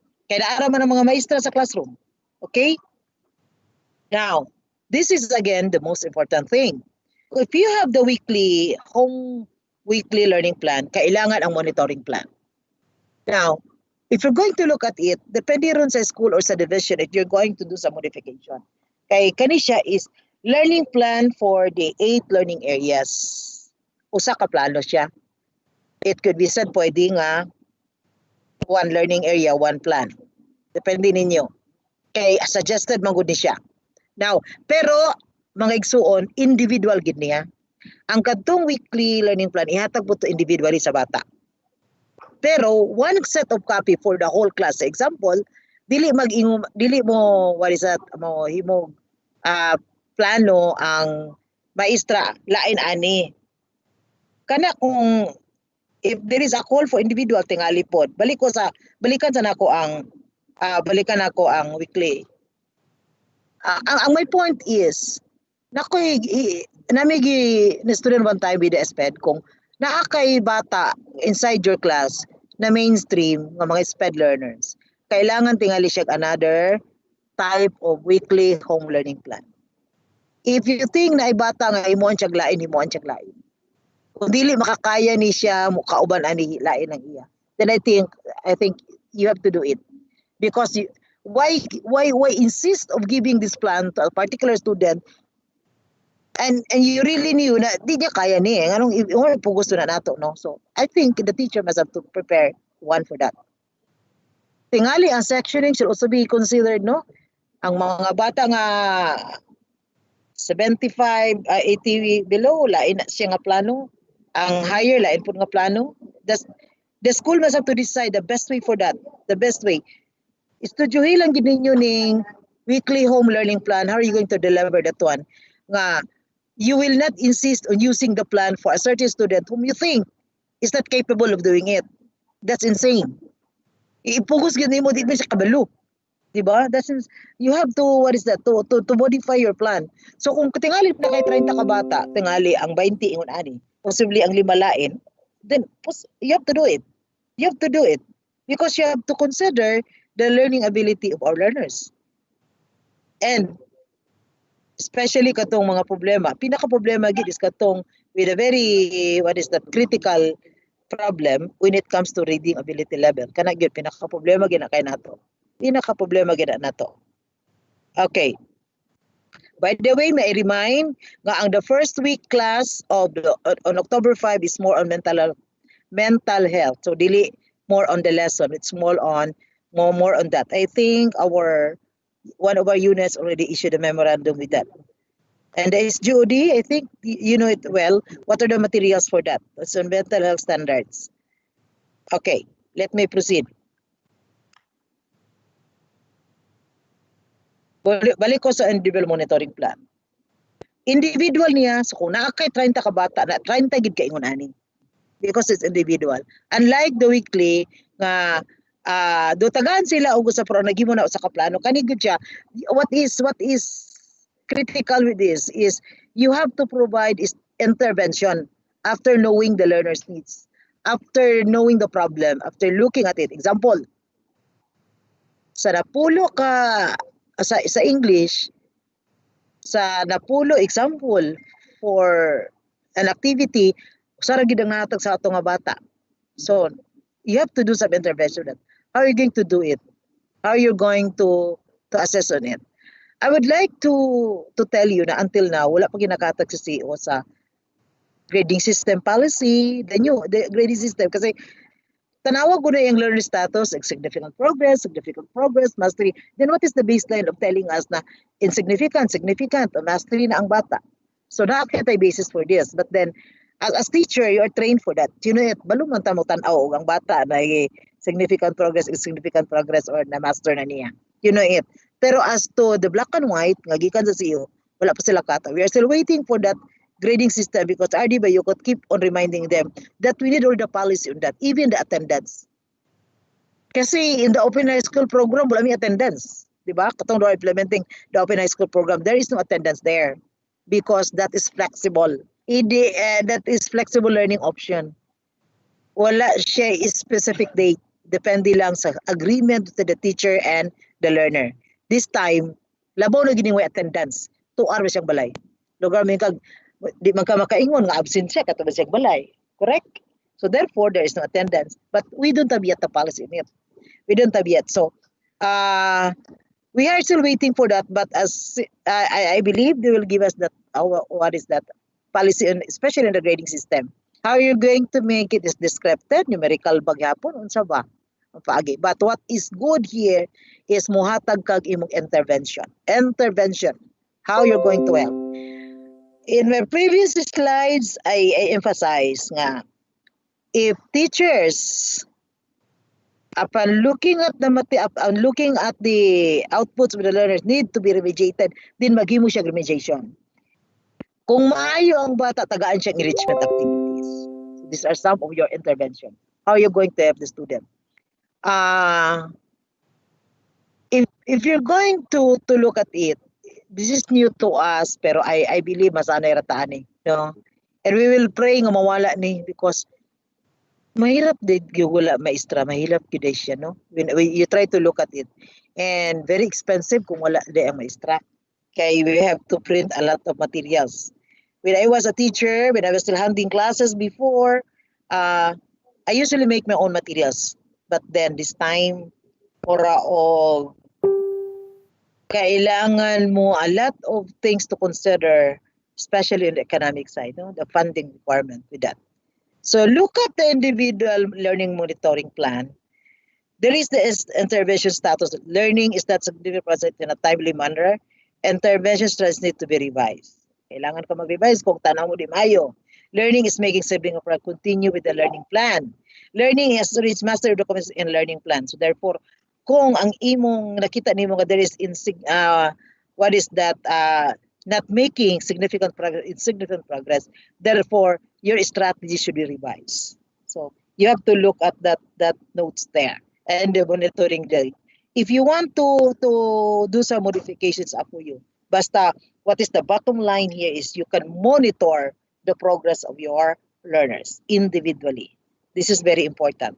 This time, sana ready na ni nato kaya na natay ngalan sa bata, nasulatan na kana sa mga ngalan, unsa na siya nga grade level para ready na ta to look at their outputs. Kay after a week makita na din nimo nga nag-improve ba or wala. And again, may I remind the school nga kaning panahon na nagi-profile ang maestra. Bawat teacher will have already what is that? An inventory of the learners. Meaning pila ka buka akong bata nga maayo based on PhilEri ani ang data para makabalo ka kung how are you going to adjust yourself. And then also how are you going to make your individual learning plan. So kailangan naka-ready na, naka-post na gali ng naa, no? Sa barangay o kahana siya naka-paingon nga bata. Now, I want you also to study the matrix of requirements of the distance learning delivery. If you're going to, excuse me for a while, I'm going to get my if you're going to look at it, example, kanang ODL, unsay meaning gali sa ODL? Online distance learning. Okay. In the ODL, what is that? The required number class size, 1:25 to 30 for kinder. Or 1:30 to 35 for grade 2 to 3. For grade 5 to 6, 1:40 to 45. Then for grade 7 to 10, 1:40 to 45 pa rin. For the senior high school, 1:40 learners. That is for online, synchronous and asynchronous. So I want you to study well this matrix of distance learning delivery modalities. But school heads, please, you try to read this well kay ako ra mo gid siyang gi-screenshot then mura siya og mo kuan mo what is that na mura na siya shadow sa likod. In that particular matrix, you will be guided. Well, if you unsa ba ang region 10? MGCQ man tayo, no? So modified general community quarantine man tayo, no? So there is that part there na distance risk or severity, then what kind of modality, then subcategories niya, synchronous and asynchronous, appropriate class size, na time allotment, learning resources, what particular assessment you're going to do, informative or summative. Example, formative assessment is a form of online learning task. Kasi online man siya, no? Then what are the learner support? For the teacher, supplementary instruction, management supervision, mental health and well-being, industry and partnership. So you try to study this one because this will guide you in making the plan of the school. School heads and my fellow supervisors, please guide the school on that they're going to make their matrix of requirements. This is the basis for your planning, including the monitoring and evaluation and infra or technical requirement of the school. So, bawat distance the learning delivery mode, there is an recommendation ng class size for this. So, let me proceed for the MDL. So, therefore, an MDL is wala siya class size kung dili mo magkuha. But then, the need for the students to, the need to control the number of students is very important. So this is very important for the learners or for the school to study this matrix because this will guide you in your making the schedule, making the plan, and as well as implementing the distance learning delivery modalities. Okay, so 5 pages ni siya. Then facilitating, how are we going to facilitate distance learning? There are 10 skills for modern teachers daw. This is very important. Kailangan si teacher committed in this particular, what is that, learning adventure we have. Kailangan si teacher preparado. We have to do a very good, organize ourselves. A sense of tolerance. Okay, you know you will not meet your learners. A very good storyteller ka. You have open for questions. Especially sa balay, no, na mag-dictate sa bata. You have also the social aspect of you. Teachers should be innovative, then technologically enthusiast, and a geek. Geek pa ba ang atong mga, the young teachers now, then you have that skill, and I believe everybody must earn this one. This is very important now, especially if you're going to implement this distance learning delivery mode. Very important for us to have these 10 skills for modern teachers. Looking also at the right side is the Bloom's taxonomy. So if you're going to look at it, what are some of the technology aspect that we can use in a particular level? So if you're going to look at the creating way of doing it, we have to reach that level of our learners. Muna silang mga apps, no? But then what I'm trying to tell you is we still have to follow the Bloom's taxonomy in the delivery of the distance learning modalities. Now, the instructional methods in times of the pandemic, more gid gyapon in the face-to-face. Meaning, when you teach the learners, when you do some planning, kailangan na gyapon si inquiry-based way of doing it. There's still decision building learning aspect of it, and it must be a problem-based learning. All these things shall be there in your plan. Is all these things shall be incorporated in the making of the exercises and assessment. Dili na siya mawala ha kung magtulo ta sa atong distance learning. It must be there. So kailangan na ay mga investigation, na ay probe in a quest for knowledge, data or truths. There must be activities that will tickle the decision learning skill, making conclusion, passing of judgment of an issue, then looking also of looking at the data and try to do some evaluation on it, assessing the consequences, or doing some problem-based learning that will let the learners explain, decipher, or resolve something that is enigmatic, ambiguous, obscure, or cryptic. So, kailangan when we do the planning, when you do a lot of activities, ensure that you have this kind of instructional methods, inquiry-based, decision building, problem-based learning. Then the principles of learners, we still have to focus on the, we have to focus on what is that, consider the standard of excellence. Kailangan di ta malimot ana basin mahadlo ko nga teachers will have to depend totally with the modules, and they're not going to do something. They have to ensure that there's still the standard of excellence when you deliver the teaching and learning process, even without your presence. There's still the thinking and learning strategies to be incorporated in the plan, and we have to evaluate the strengths and weaknesses of our learners. So, another is the making meaning mga activities. The process that will require us to compare, classify, induce, deduce, analyze, abstract. Kailangan dili ni siya mawala, and generate relationships. Learn in the lessons, students should have to show their way on how they're going to do show their ability to originate, to transfer, or to reinterpret. It's very important. These are the meaning making strategies, and do also some reconstruction, meaning they're going to reconstruct the meaning of a certain lessons. They do some negotiable meanings also. We call that one as reconstruction learning activities.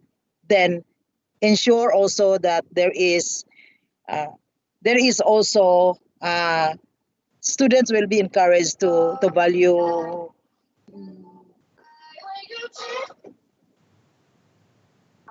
okay. Then another way is when I was still handling the facilitation skills, when I was a teacher of the Open High School program, kailangan ako style kay bana jud ko. Give me 25 word knowledge summary of the chapter or of the certain lesson. Very simple way of just trying to measure if there is really learning happen. Also some card system clustering process, the brainstorming. You might be asking, Mama, itabo pagod na nga we will not meet. Yes, you can do it. You can see varied ways. Dili man tingali ka present with that, di man ka present sa ila physically, but you can do in other ways. We have our technology, we have our cell phones. Murag gamay na malang taong may cell phones. So you can contact in that way and just ask for that, or do other ways of measuring their learning. Kasi this is the greatest thing that we have to ensure na there is learning. Learning will happen even without the presence of our teachers. This is also one of the best way of trying to measure mga pre, during, post, mga using the graphic organizer, no?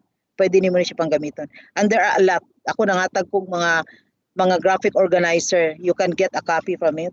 Naana mo nagyatag sa inyong mga supervisors. You provided them the graphic organizer, especially the supervisors handling reading. They have this copy of this. Naani siya editable files nga mga set of graphic organizers. Okay, sample lang na. Now, let us go to the duties and functions. Sa regional level, we have to provide technical assistance to the SDOs. If possible, we have to conduct ang monitoring and do some action researches to improve the LDA. The conduct of monitoring could be an online manner. Then you have to submit report. That's why if you're going to look at it, grabe, every now and then may kapangayog data. Every now and then may kapangayog data sa division.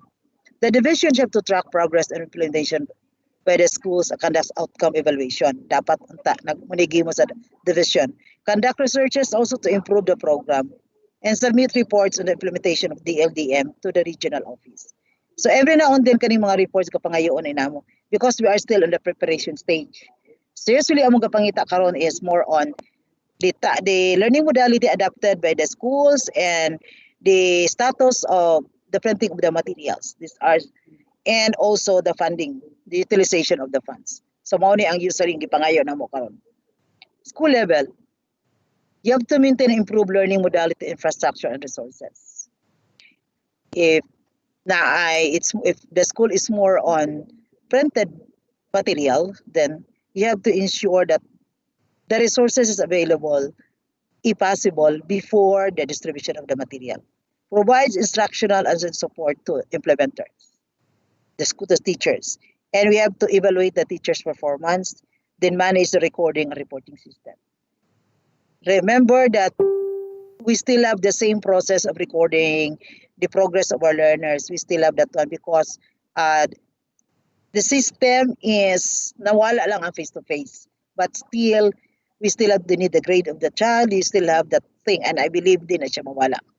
Continuously improve instructional materials to make them relevant to the changing demands of the learners. School level. I'm now giving this one to the school heads who are listening to us. Provide guidance services and other services that would facilitate learning and submit reports on the implementation of the LDM to the division office. As advisor, kailangan you have to refer those with learning problems to the mentoring or coaching pool for appropriate assistance. So this is the thing.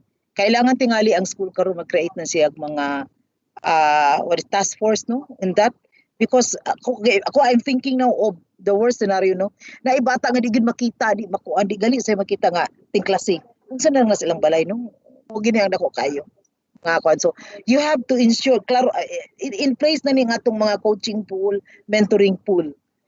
Then conduct regular special meetings with subject teachers to resolve students learning problems. Regular ang atong meeting, especially nga sa October 5. What is in your minds October 5? Wala ba tay bata? Di ba? Man-report sa eskwelahan, wala ba tay bata? So kita lang. So we can have that meeting. Pwede physically, pero layo lang. Again, follow the health protocols. Pwede mag-meeting, distansya lang, then wear mask, then have the hand washing, something like that. Nana siya kanunay. Prepare atong school for that. Our meeting place prepare for that health protocols. Then maintain and keeps the learner's performance records up to date. Class advisor, whoever will be the class advisor. Orient an appropriate platform on parents and learners' tasks and responsibilities. So, I think klaro na sa inyong orientation of parents, pero kung ako class advisor, I still have to contact my parents and learners after the meeting. Kanang specific na gyud ako na gyud katong ganiyang orientation sa eskwelahan kay tibuok man to. Karon ako na. I have 30 students. I have to give also my own orientation based on the orientation given, then specific na ang ako. Specific na ang orientation of the teacher kay specific na namagod ang ngalan sa parent and the learners. Help learners make their distance learning contract. I think the best way for that, kung sa open high school bitaw, na sila distance learning contract, sana magkontrata ta. Paghimo mo og part of the contract is how many modules kaning modules mahuman mo ang requirement ana na ay mga requirements sa teacher nga dapat i-ready na daan para maibaon na niya ang timeline nga at this particular point himuon na nako ni siya. So it must be purag-purag in a form of a contract. Like look at the open high school program na sila ang template. Help learners access learning resource material. So as an advisor mo na yung trabaho tabangan siya. Guides the learner to use the home weekly learning plan for self-directed learning. You guide uses the monitoring plan to track learners' progress. Okay. Another is Another is the role of the subject teacher facilitators. So, si science teacher, si math teacher. So you have to study and review the modules for giving to the learners as well as in the preparation of the home weekly learning plan. Why? Kay dili ba kay gay mo anak. So you have to look at it and how you're going to attack your plan based on that SLMs and the type of learners you have. Wala siya, so you have to study and review. Now, I would like also to remind the group that when you make the material, motong di man kita ready, nag-apasa ang tanan. So if you think you need to improve, just give a kung gusto mo comment, please contact your LR supervisor for the improvement of the materials. We will really appreciate with that. We welcome suggestions of the materials for improvement. Teacher facilitators are always ready when learners ask for assistance or clarification on any subject-related matters. Meaning, ready sa natong mga cellphone din na. Ready sa natong mga messenger diya. So kung ako karon maestra, mag-create na kong chat room. Katong pwedeng maka-online. O mag-create na dayon ko daan o among directory. Yung ato maghimo ko hotline na mo sa among classroom. Anytime you'll be, if there is a problem while studying the material, pwedeng siyang makapangutana sa imo. Provide a teacher-made assessment is anchored in SLMs. Remember, you have when you use the textbook pa, di ba maghimo magkakaugalingon nimong test, maghimo kagkaugalingon nimong exercises out of those exercises there. So therefore, just like also with SLMs, you have to teachers should make their own assessment exercises anchored in the SLMs. Consult frequently with learners to identify and address learning gaps. Kung di madala, bisitahin na lang ang bata kung kaya. Assesses learners' progress, provides feedback and help learners use the feedback. Meaning, based on the monitoring plan. Keep a complete record of learners' performance in the subject. So, sa mga previous training nato, we emphasize on the portfolio assessment. That's one way of keeping the record of students, as well as your own record. Kung naaman tayo standard way of recording our learners. You still have to continue that one because that's still, wala pa may bagong policy. Provides the class advisor with data on student performance in the subject. Kaya you have always to keep in contact with advisor kung unsa na natabo sa bata. Okay, wala naman na nakita na mo, wala naman na nagkuhan, tabangi mi, no? Pwedeng gamitin mo si kapitan to help track the learners. Ang mga tanod, no? Para matabangan. Okay, then, ang mga bata na to also has their own responsibility. Kailangan mo comply sa requirements of based on the weekly home learning plan. Kailangan, ang bata should have to provide their learning needs and learning plan. Dapat siya na inana. Implement na siya yung learning plan ang bata. If I am the teacher now, I'm going to record. Say mo, what is your learning plan? Especially for the higher grade level, they can make already. The learning plan state their goals and timetable for achieving the learning goals. And meet with the teacher as scheduled in the agreement. Meaning, akong buot sa tanong meet is virtually. They can do it virtually better. Okay. Consult with the class advisor, si bata, subject teacher, and resource person, the community when necessary. But again, this consult means virtually. If dili kaya nga mo adto ang bata, especially if they're very young. Because ang age nga dapat mo gawas is 20 above. Am I correct? Then the learner should assess their own performance progress. Then contact regularly to the class advisor subject teachers as agreed upon in the learning agreement. So it must be part of that. So school must be innovative because if there is that certain thing that the student will do, then I think kung ako galigunon ako kanang home weekly learning plan kay pirmahan niya sa bata kay mo manaaman dito yung mga what is that things to do, learner's tasks. That's part of the agreement. Pwede siya gamiton nga agreement na daang po dayon. Okay, the parents guardian. The parents or the guardian must provide the learner during guidance and resources to the learner. And I think that's part of our orientation. And collaborate with the class advisor and the subject teacher in tracking the performance of the learner and participate in curriculum-related activities. Okay. Meaning, because bisag online, we can still have some activities. We can still have a lot of activities. So, teachers parents should do it. Now, kung di tingali kaya, naghimo mo orientation, kita mo ko sa mga Facebook, nga there are schools conducted orientation face-to-face, pero taglagyo kayo, katanahon ako. Dito gid sila sa hall, nga luag, taglagyo. Then they're all adult. Then practicing also the protocol. So, okay ra na. Teacher, you can call the parent for that, so that you will have to talk relating to the curriculum, relating to the performance of the learners. So these are some of the rules. My dear colleagues in the department, let us enjoy doing our new learning landscape, but let us do it virtually, because according to our secretary, as per orders of the president, that no vaccine, no class. And let me emphasize the statement of Secretary Leonor Magtolas Briones. We have to change the way we teach our learners. We have to prepare them for a world that is drastically changing. And what is so unfortunate with us is the change that happened is a crisis. So it changed the landscape, it changed everything. And there are a lot of learnings also that we got from this pandemic. And we have to move on. Kahit hirap, we have to move on. We have to continue with our mandate, because education cannot wait and education must continue. That's all, I think, my dear colleagues in the department. Thank you very much.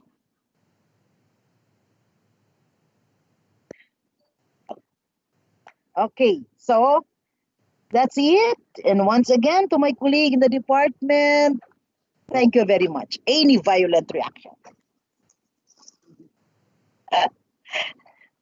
Wala man ko nakita na ba ko din ha? Nimo kuan? Wala Nakita gyud mo. Man akong dagway ginibutang na unsa man akong IT, wa man ko gipakita akong dagway. Nga nag-hire ra ba kong makeup artist ani Jeline para ko makuan? Okay, Sayang kay question. mo ang kuan mo makeup. I don't know what happened. Naglakaw mo kong ICT. Okay, any question? Jen? I'm going now to, what is that? Answer questions. Okay, ma'am. Okay, question number 1.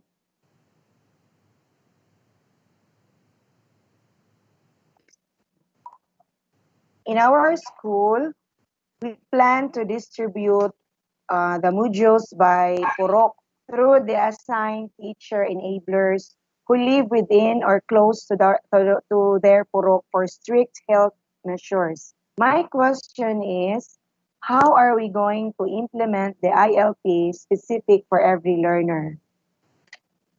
Individual learning plan? Yes, ma'am. Okay. Ma'am, as what I told you, dili siya ALP, weekly home learning plan. Klaro ko, Jen? Yes, ma'am. Yes, ma'am. Makita mo na ko kung face din ni Jen. Ganun di man niyo makita kung face. Muna siya ang ganganlan nga we have also to learn, no? Okay, so I can see my face here, pero wala gitingali ko face value. Now, ang question nimo unsaon paghimo ang individual learning plan, ma'am? As what I told you a while ago, weekly home learning plan ang term, ana. Weekly home learning one. Ang individual, ana, is the monitoring plan. Again, mama, ang weekly home learning plan, pwede usa ka learning plan sa tibok klase. Tabangan ka na sa mga learning areas. Ibutang tanan. Si English, sunod ayon, si Filipino. Isa akong giatag sa inyo nga sample ganina. Sa Monday, math o Filipino. Sa sunod na po, science o MAPE. Inana siya. So, ang inyong gangalang early learning, individual learning plan is not really totally individual. Pwede siya a plan for the whole class. A plan for the whole class. Usa ka plano sa 30 ka bata. Usa ka plano sa 30 ka bata. Then usa dayon ka tanang subject area. That's the sample that I gave to you. So gusto ko i-correct nga ang individual learning plan is pwede. Pero in a case nga kinahanglan, example for the SPED. Kung naay sa kaklase nga there's a SPED, kailangan iba ang iyang a weekly home learning plan. Iba ang plano sa usa ka SPED student. Pero in the case nga wala siya kaiba na bata in a certain class, then you can have one learning plan for the whole class. One learning plan for the whole class. Ang individual nga gipangayo nato is ang individual monitoring plan. So kada gyud bata ang individual. Pero ang learning plan pwedeng usa sa tibuok klase. Correct, ano nako, so kung nag-start mo karon ana ma'am sa inyong plano, ang I hope ang imong kung say for example kung naa kay grade 1, naa kay duha ka klase. So pila ka subject sa grade 1, mag-uhi mo sila usa ka learning plan ang tanang maestra nga nagtudlo sa grade 1 para mautoy i-deliver sa bata. Because if you're going to look at the sample weekly home learning plan, wala man siya yung name of the learner. Wala siya yung name of the learner. It's a plan for the whole class actually. Pero ang ako, if there is a special needs, then you have to provide another one. Kay dili man niya kaya nang gihimo para sa tanan. Himo siya lain. Klaro ma'am, ang individual nga gipangayo nato is the monitoring plan. Pero ang kanang weekly home learning plan is the plan for the whole class. But again, Ayan ang question. para na siya sa mga special nga mga bata, pwede siya gimuog another niya nga plan. Individual niya. Katong bata ang gikinahanglan itong individual design. Pwede siya. Okay. So, that's it. So, am I correct, Ma'am Jen? Kung kinsay naman ngutan na galit, Ma'am Jen? Ma'am Jen? Ito siya, ma'am. Hindi na makuha ang ngalan. Okay. Pwede na sila maghimo karon. Kaya na naman sa plano auto-distribute. So, na sila pa, kailangan na nila karon meaning na sila group of learners, naka-sectioning na, nanay ngalan ang maestra, then as of now, they can make already. Karon galing panahon na is the time for the teacher to do the weekly home learning plan. Ang bawat, kung gusto lang nato karon nga in place na organized na ang klase tanan. Na organized na para the teacher with that particular class grade level will have to make their plan. Kani nga section Gumamela. Kaning section Gumamela, ang tanang maestra sa section Gumamela nga grade 4, maghimo na sila weekly home learning plan. Unta buhaton daan ang first grading period.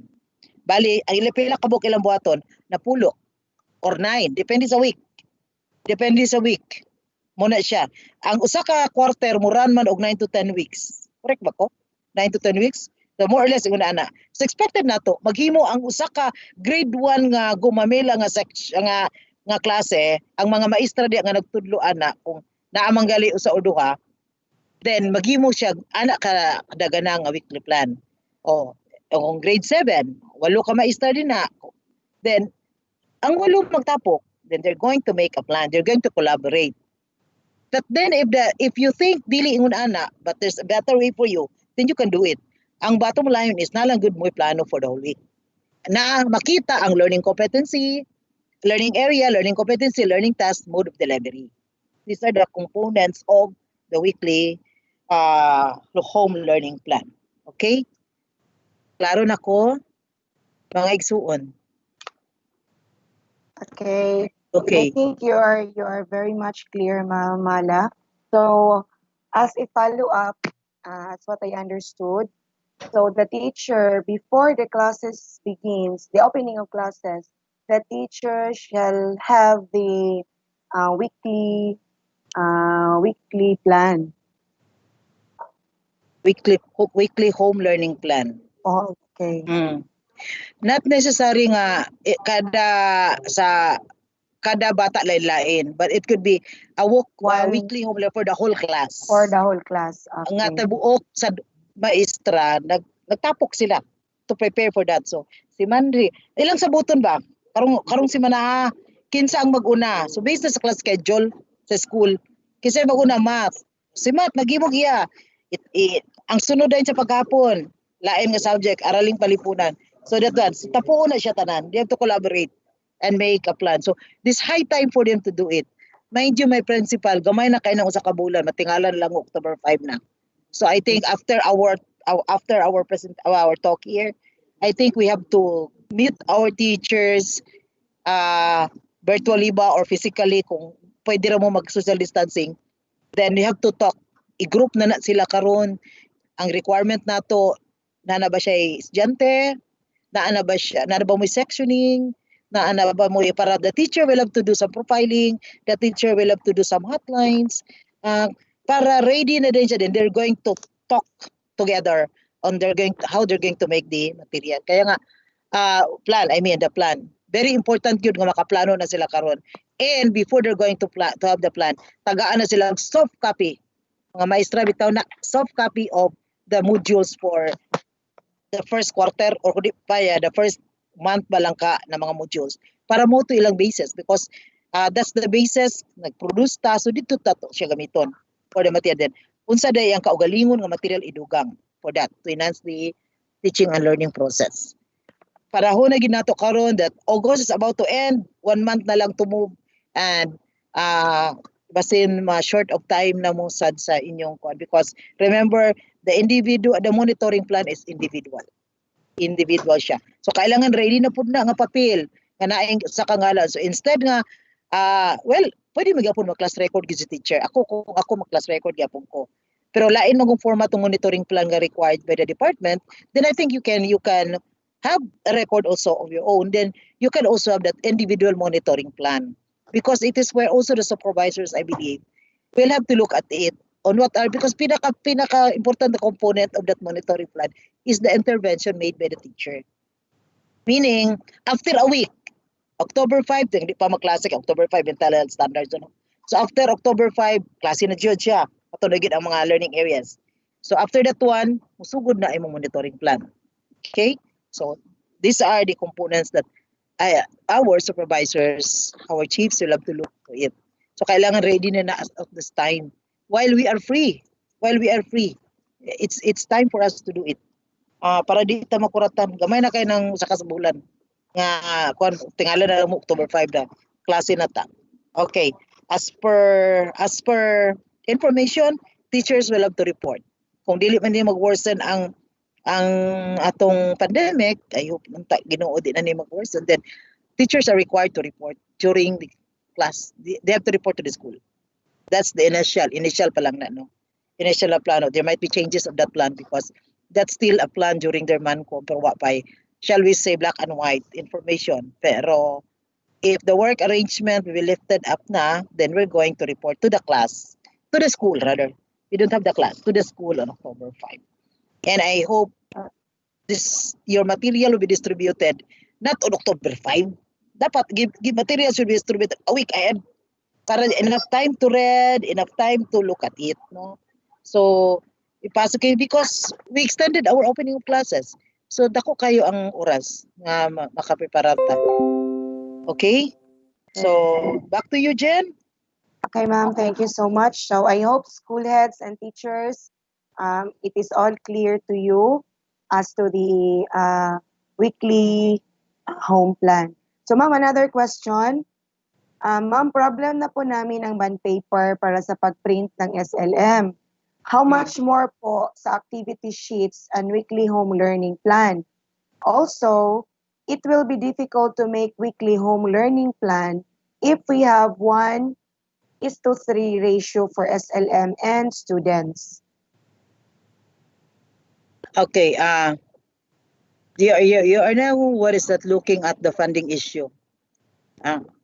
How, meaning additional fund requirement on the reproduction of the learning plan, because each child must have a copy of that, and each child also must have a copy of the monitoring plan and activity sheets that you are talking to us.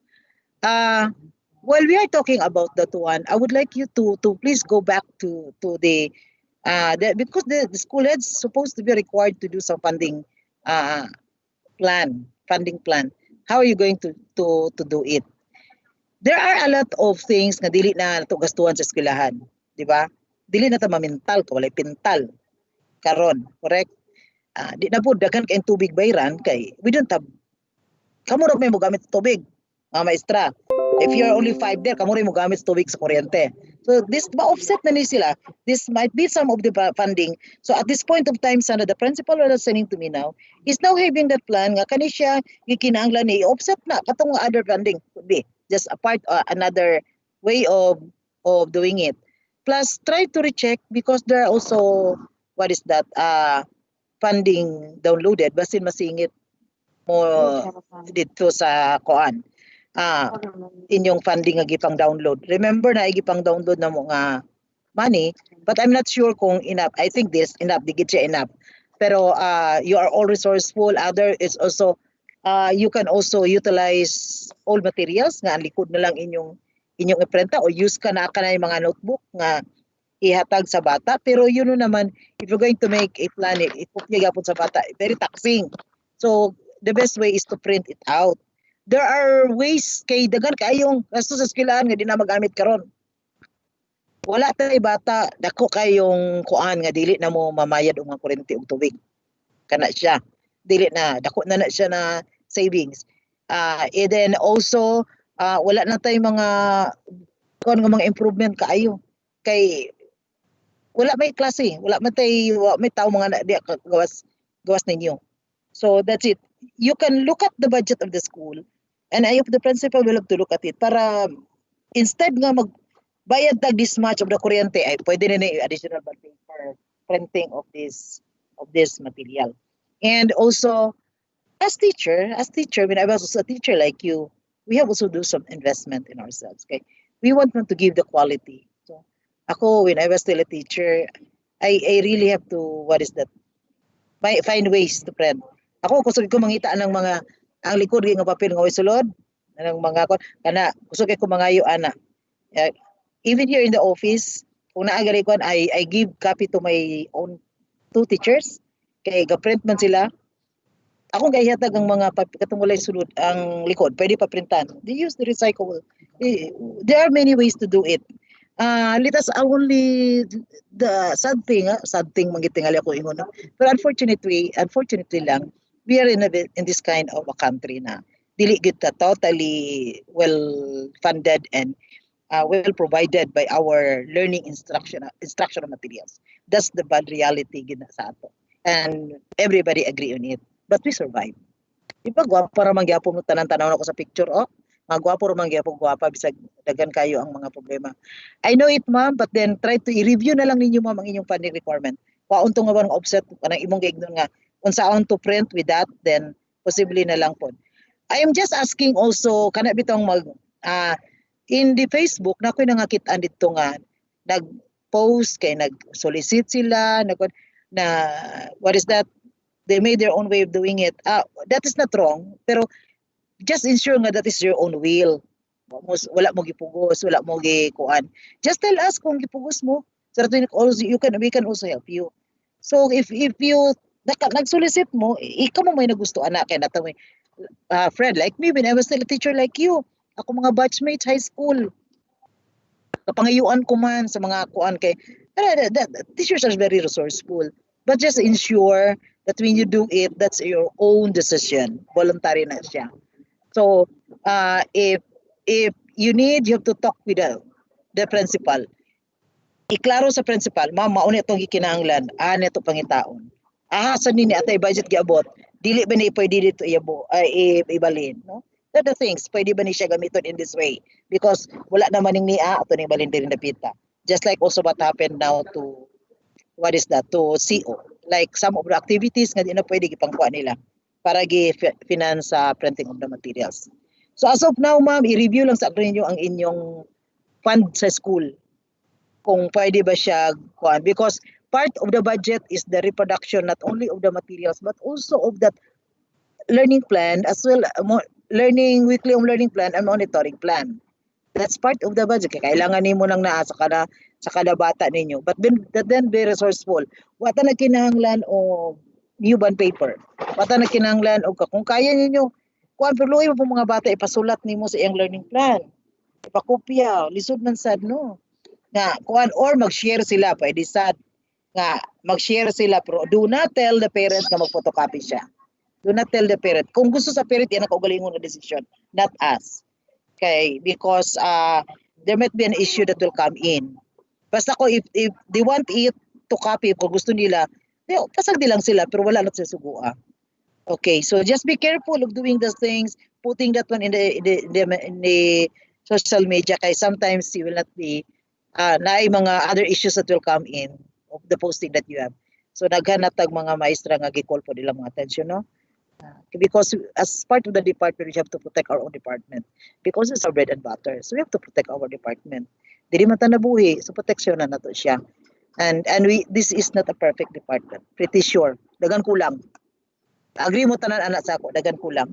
Pero pobre man po natong nasod. Muna siya the greatest reason for that, di ba? So again, ma'am, ano imong issue? I feel with you. Ako ginakasabot gyud ko ari mag-ingon karon. Ako karon ako pa maday mo ano kuan kay di maday ko di naman gid mahimo imong lesson plan kay di naman ka mag-deliver sa lesson. Right? So maghimo tag plano para sa bata.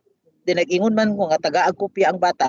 Of course kay amo man toy guide niya kung sa may tabo sa 8:30 to 9:30. 1 to 3 o'clock. Mo may toy guide niya. Doon may mga learning tasks. So kailangan gyud copy ang bata. So it must be a part of the budget. Part of the MOE sa school nga yan ang tan-awon karon. How you're going to do it, I think we still have enough time to look for it. But again, may I remind you, let us find ways that when we do some voluntary way of looking for funding, then just ensure nga that's your own decision. Imo nang kagustuhan, imo nang kuan kay gusto ka. Wala good. God is counting you. Kung inana ka, ang grasya na times 10, times 20, no? Or times 7-fold di ay. Di ba? Generous people be given that graces also if they give. You give and 7-fold will become back to you. Blessings will come back to you. So that's it. So anak lang ma'am, go back lang mo sa school ma'am. Please, storya mo sa inyong principal. Ipakita na sa iya para makitan po ni principal nga. Muni ang mga requirement, ilista lang na ninyo para matanaw ito adapit niya budgetan. Kaya dagan man po karon budget sa school nga, mawala na. Pwede tingali dito na lang kwaon din. Naapoy gipang download na mo nga, we even downloaded funding for delivery of the learning resources. We even downloaded also, and of course, the printing of the materials. But I'm sure di siya correct. Di siya ego. So it must be supplemented with the MOE and some support of the local government units. No? Diba? So, gamitin na to itong charisma with the LGUs that they can provide you.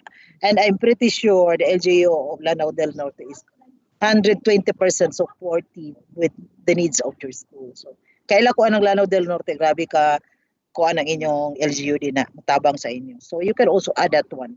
Kay part of the, part of the plan man gina siya.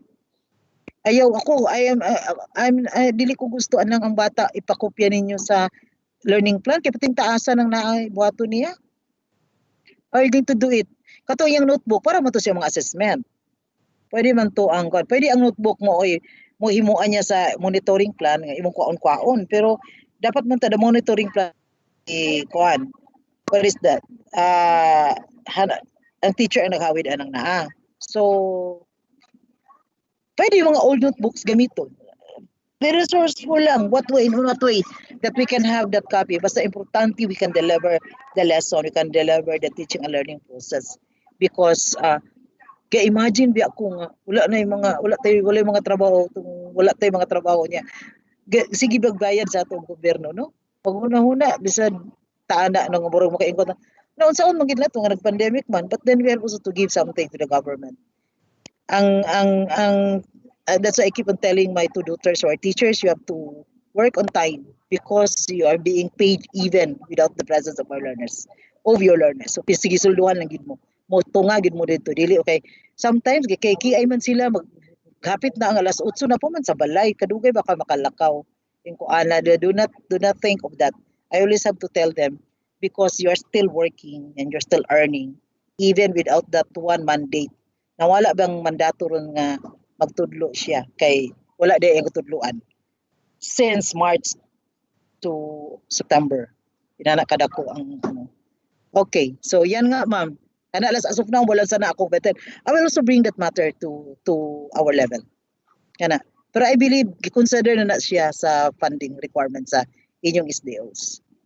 Pangutana lang, pangutana. Okay? Sige. Jen? Okay. Yes, ma'am. Thank you so much. I think we have this last question, ma'am.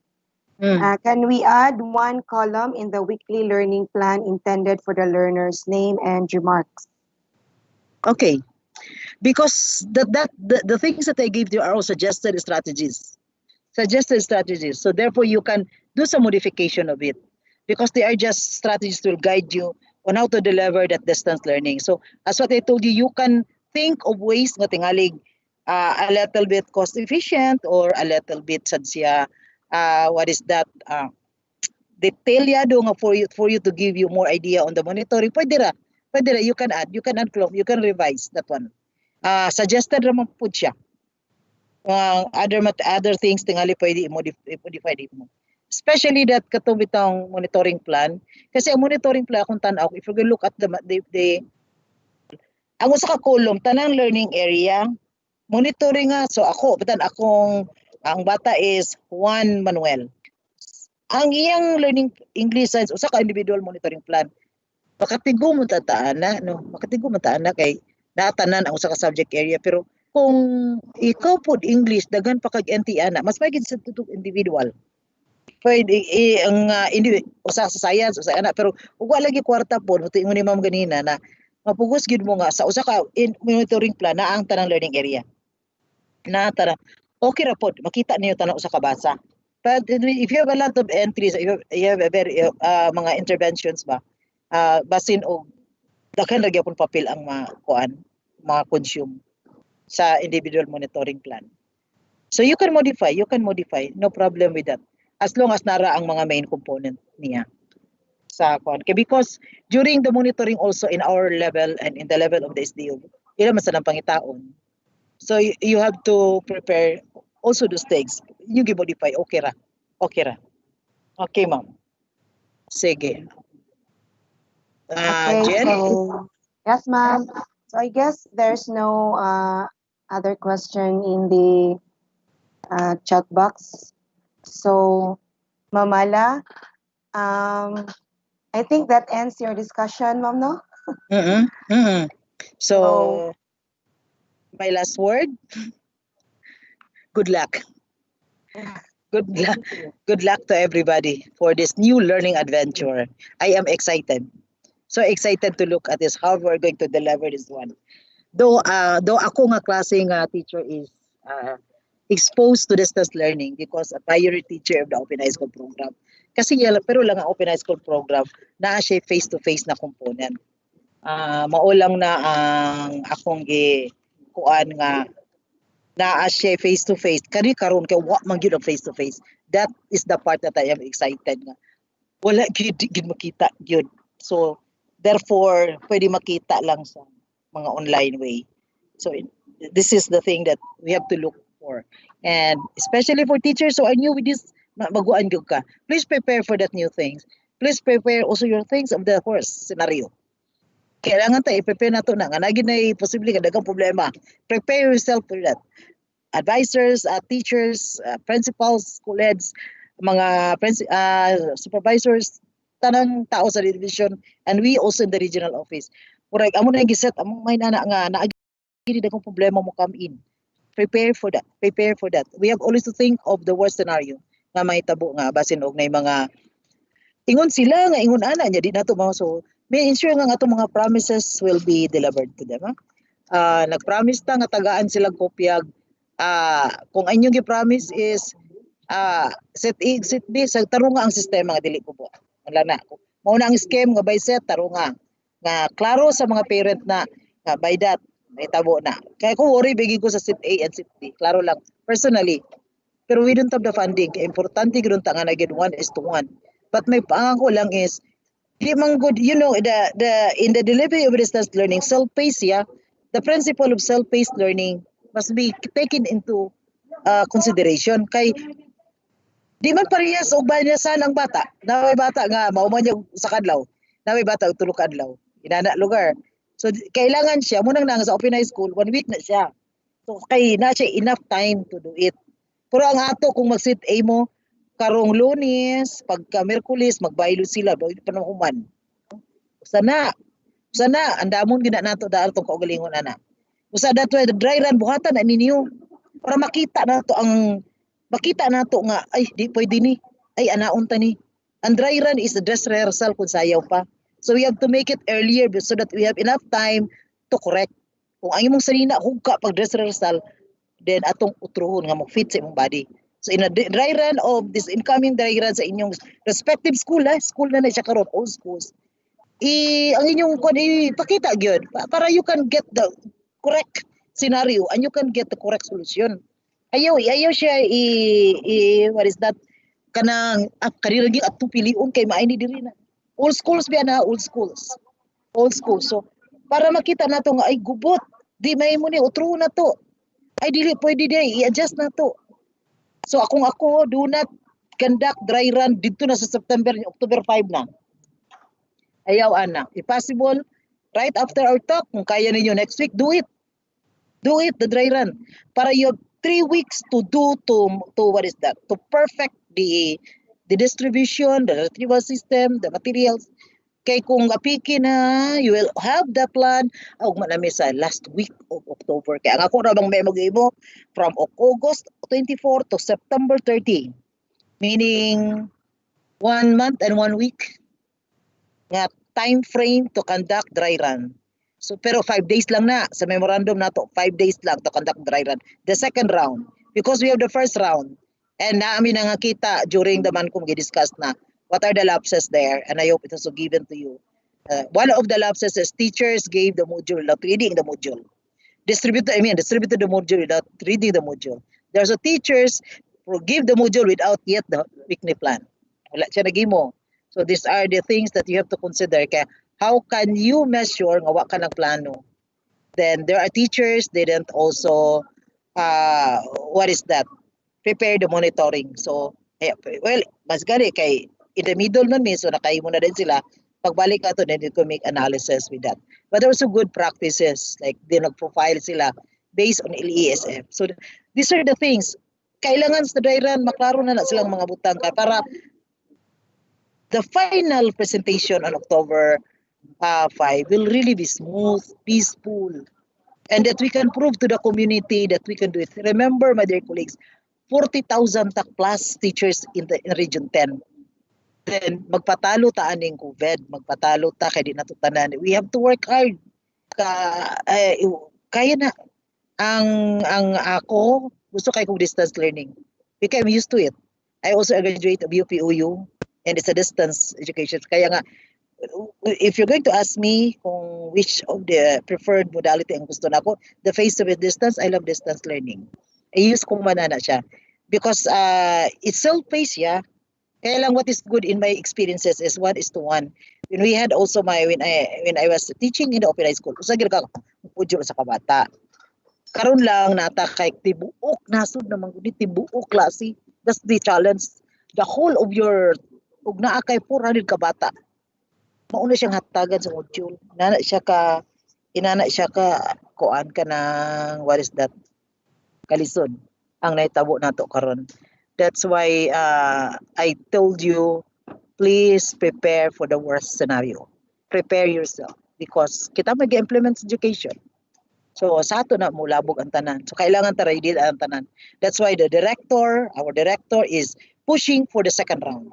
That's the reason why Director Bayukot is pushing for that second round. It's because naa siya daghang nakita nga it needs to be perfected by October 5.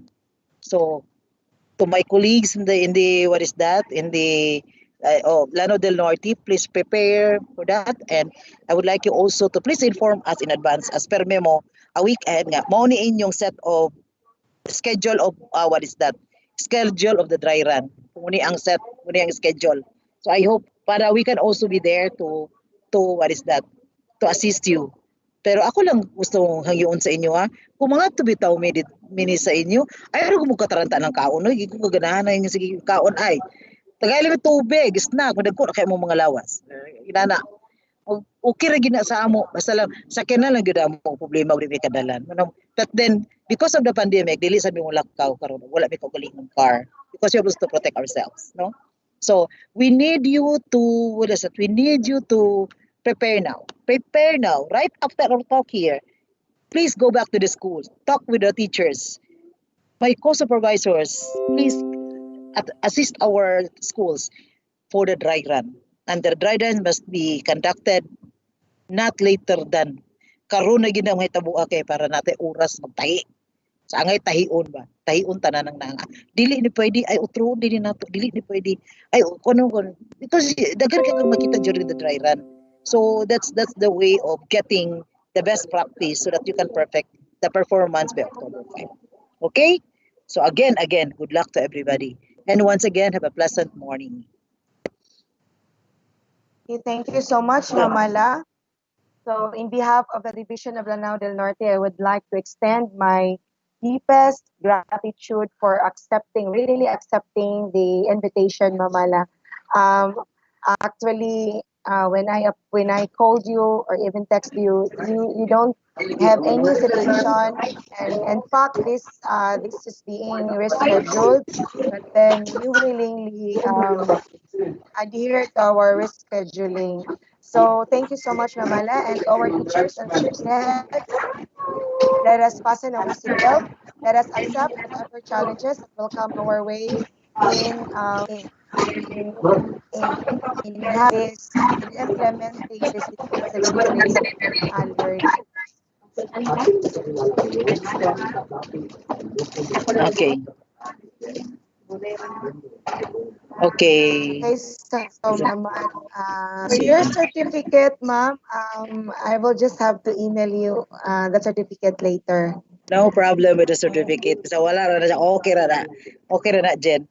Okay, thank you for that. But then, do not, huwag kang mag-stress sa certificate. Okay ra gid na. Okay ra na. Because this is also my mandate to assist this division. Is one way of assisting the division. Being in the curriculum, being the one giving the, having the mandate of ensuring the K to 12 implementation. Then this is also my, what is the great responsibility to assist everybody. So again, good luck, good luck. Okay, so ma'am, thank you very much. Bye So bye. I think, yes, ma'am, goodbye. Take care, Mamala. God bless. Yep. God bless, God bless. Thank you. Okay, so for our teachers and our school heads, let us have our break and let us be back at 1 o'clock this afternoon. And for those who wish to have a copy of the presentation of Mamala, you can access it. We will give it to you. I'm going to send it now to you, to your messenger, Jen. Okay. Jenny Sige, ba? thank you Jennifer. so much. Yes, ma'am. Kindly Okay, text thank to you so me much, your, Mamala. okay, paki-text lang. Sige. Okay, thank you so much, ma'am. So Mamala will be providing to us the slides of her presentation. So,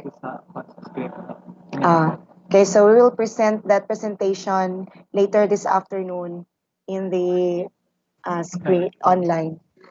Okay, so thank you once again and be back this afternoon.